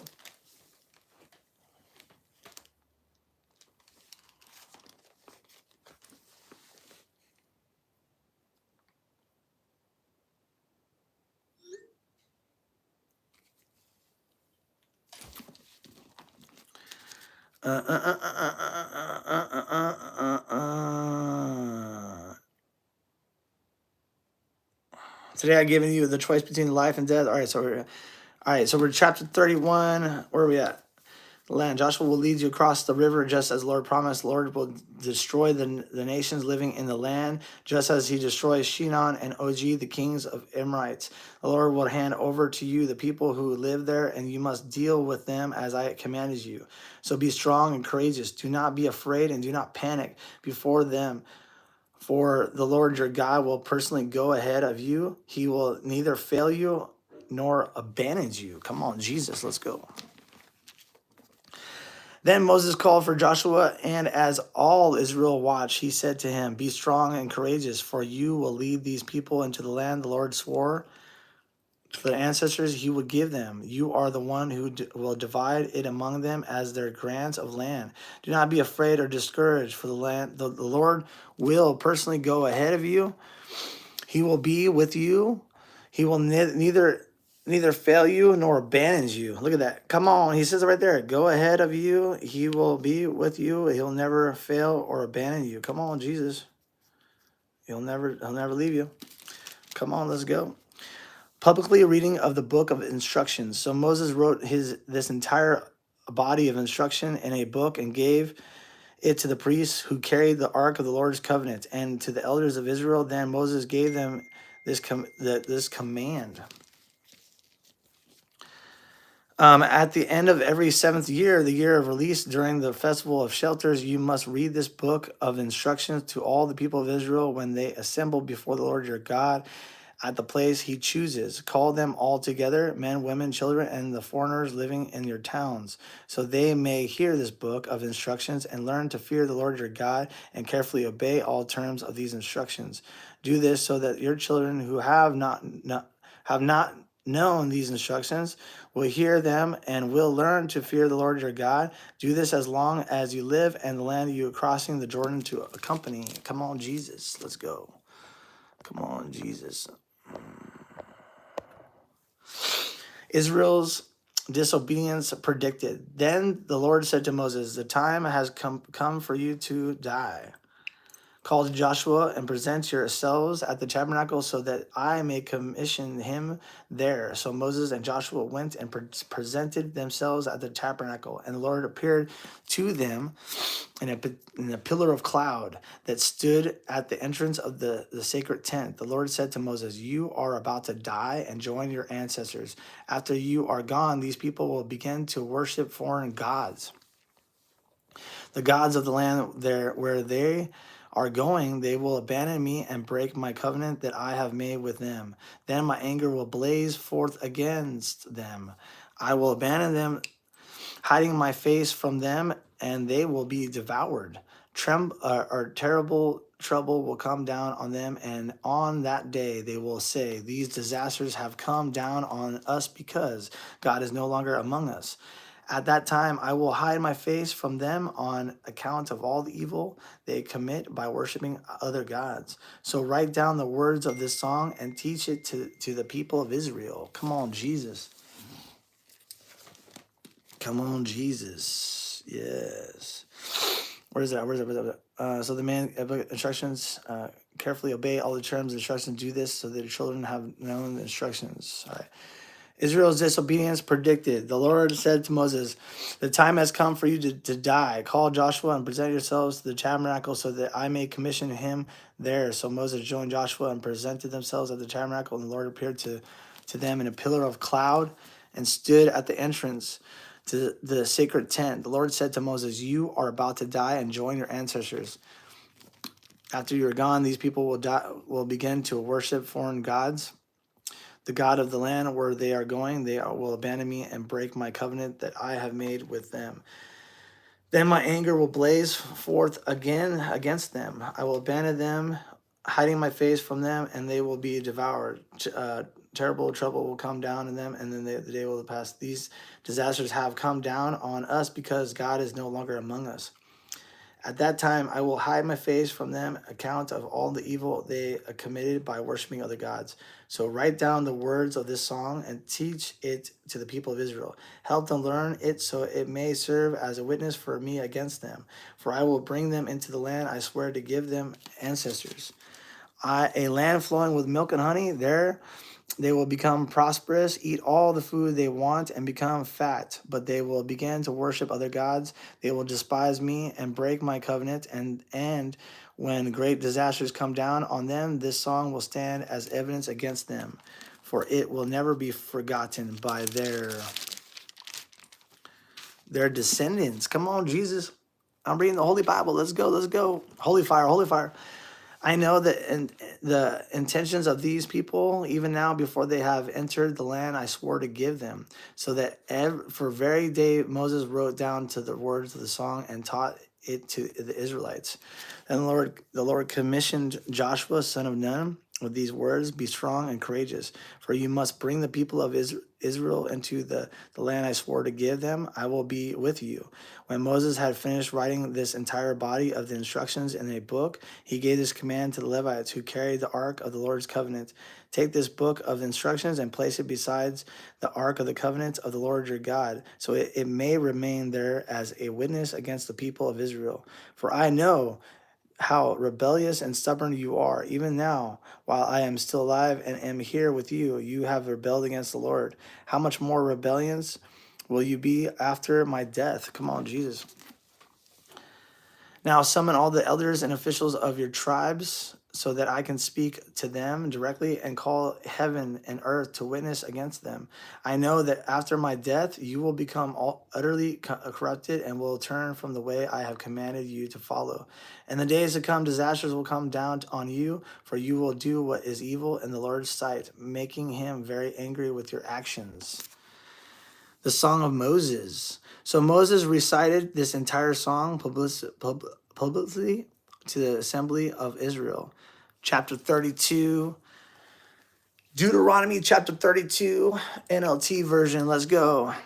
All right, listen, O heavens, and I will speak. Hear, O earth, the words that I say. Let my teachings fall on you like rain. Let my speech settle like dew. Let my words fall like rain on my tender grass, like gentle showers on young plants. I will proclaim the name of the Lord. How glorious is our God. He is the rock. His deeds are perfect. Everything he does is just and fair. He is a faithful God who does no wrong. How just and upright he is. But they have acted corruptly toward him. When they act so prosperously, are they really his children? They are deceitful and twisted generation. Is this the way you repay the Lord? You foolish and senseless people, isn't he your father whom created you? Has he not made you establish you? Remember the days of long ago. Think about the generations past. Ask your father, and he will inform you. Inquire of your elders, and they will tell you. Then, when the Most High assigned lands to the nations, when he divided up the human race, he established the boundaries of the peoples. According to the number in his heavenly court, for the people of Israel belong to the Lord. Jacob is his special possession. He found them in a desert land. In an empty, howling wasteland, he surrounded them and watched over them. He guarded them as he would guard his own eyes, like an eagle that rouses her chicks and hovers over her young. So he spread his wings to take them up and certify them safely on his pinions. The Lord alone guided them. They followed no foreign gods. He let them ride over their highlands and feast on the crops of the fields. He nourished them with honey from the rock and olive oil from the stony ground. He fed them yogurt from the herd and milk from the flock, together with the fat of lambs. The fat of the lambs, he gave them choice rams from Bashan and goats, together with the choicest wheat. He drank the finest wine made from the juice of grapes. But Israel soon became fat and unruly. The people grew heavy, plump, and stuffed. Then they abandoned the God who had made them. They made light of the rock of their salvation. They stirred up his jealousy by worshiping foreign gods. They provoked his fury with detestable deeds. They offered sacrifices to demons which are not God, to gods they had not known before. The new gods only recently arrived, to gods their ancestors had never feared. You neglect the rock who had furthered you. You've forgotten the God who had given you birth. Oh my goodness. Let's go, let's go, let's go. The Lord saw this and drew back, provoked to anger by his own sons and daughters. He said, I will abandon them, then see what becomes of them, for they are twisted generation. Children without integrity, they have roused my jealousy by worshiping things that are not God. They have provoked my anger with their useless idols. Now I will rouse their jealousy through people who are not even people. I will provoke their anger through the foolish Gentiles, for my anger blazes forth like fire and burns to the depths of the grave. It devours the earth and all the crops, and it ignites the foundations of the mountains. I will heap disasters upon them and shout them down with my arrows. I will weaken them with famine, burning fever, and deadly disease. I will send the fangs of wild beasts and pronounce snakes that glide in the dusk. Oh my goodness.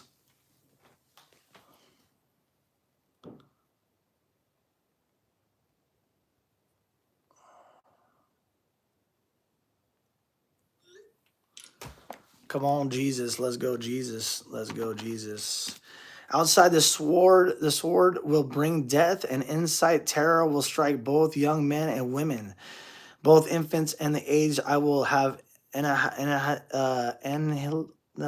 them, wiping out them the memory of them. But I fear the taunt of Israel's enemy, who might misunderstand and say, "Our own power has triumphed. The Lord had nothing to do with this." But Israel is a senseless nation. The people are foolish without understanding. Oh, that they were wise and could understand this. Oh, that they might know their fate. How could one person chase 1,000 of them, and two people put them 1,000 to flight, unless their rock and had sold them? Unless the Lord had given them up, but the rock of our enemies is not like our rock. As even they recognize their vine grows from the vine of Sodom, from the vineyards of Gurah. Their grapes are poison and their clusters are bitter. Come on, Jesus. Their wine is the venom of the serpents, the deadly poisons of cobras. The Lord says, am I not storing up these things, stealing them away in my treasury? I will take refuge. I will pay them back. On due time, their feet will slip. Their day of disaster will arrive, and their destiny will overtake them. Indeed, the Lord will give justice to his people, and he will change his mind about his servants. When he sees their strength is gone and no one is left, slave or free, then he will ask, where are their gods? The rocks they fled to for refuge, where now are those gods who ate the fat of their sacrifices and drank the wine of their offerings? Let those gods arise and help you. Let them provide you with shelter. Look now, I myself am he. There is no other God but me. I am the one who kills and gives life. I am the one who wounds and heals. No one can be rescued from my powerful hand. Now I raise my hand to heaven and declare, as surely as I live, when I sharpen my flashing sword and begin to carry out justice, I will take refuge on my enemies and repay those who reject me. I will make my arrows drunk with blood, and my sword will devour flesh, the blood of the slaughter and the captives and the heads of the enemy leaders. Rejoice with him, you heavens, and let all the gods, angels worship him. Rejoice with his people, you Gentiles, and let all the angels be strengthened in him, for he will avenge the blood of his children, and he will take refuge against his enemies. Come on, Jesus. Come on, Jesus. He will repay those who hate him and cleanse his people's land. So Moses came with Joshua, son of Nun, and recited all the words of his songs to the people. When Moses had finished reciting all these words to the people of Israel, he had to take to heart all the words of warning I have given you today. Pass them on a command to your children, so they will obey every word of these instructions. These instructions are not empty words. These are your life. By obeying them, you will enjoy a long life in the land you will accompany when you cross the Jordan River. What's up? What's up? I have to get ready.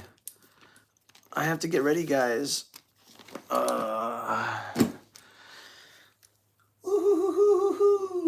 What's up, guys? I got to get ready to go work out. Thank you guys so much for being on here. I have like one more chapter of Deuteronomy, but I got to get ready. Thank you so much for being on here. What do you mean? What do I think about that? I think about Jesus Christ. Jesus Christ, my Lord and Savior. What do you mean? What do I think about that? Ben, you know what I think about. I love the Holy Bible. What are you talking about, Ben? Jesus Christ, bro. What are you talking about? Yes, I believe in God. Come on. Oh, my goodness. Yes, I believe in God. I'm just reading the Holy Bible. Fool, what are you talking about? Goodness gracious, you guys are crazy. All right. All right, you guys. Peace and love. I'm out of here. I got to go. I got to get ready for the gym. Thank you guys so much for being on here. Make sure to go to my Instagram, Pastor Richie the Barber. Make sure to subscribe to the channel and hit the bell notification so you know when I'm going live. Thank you guys so much. Peace and love. I'm out of here. Thank you guys. I'm out. Later.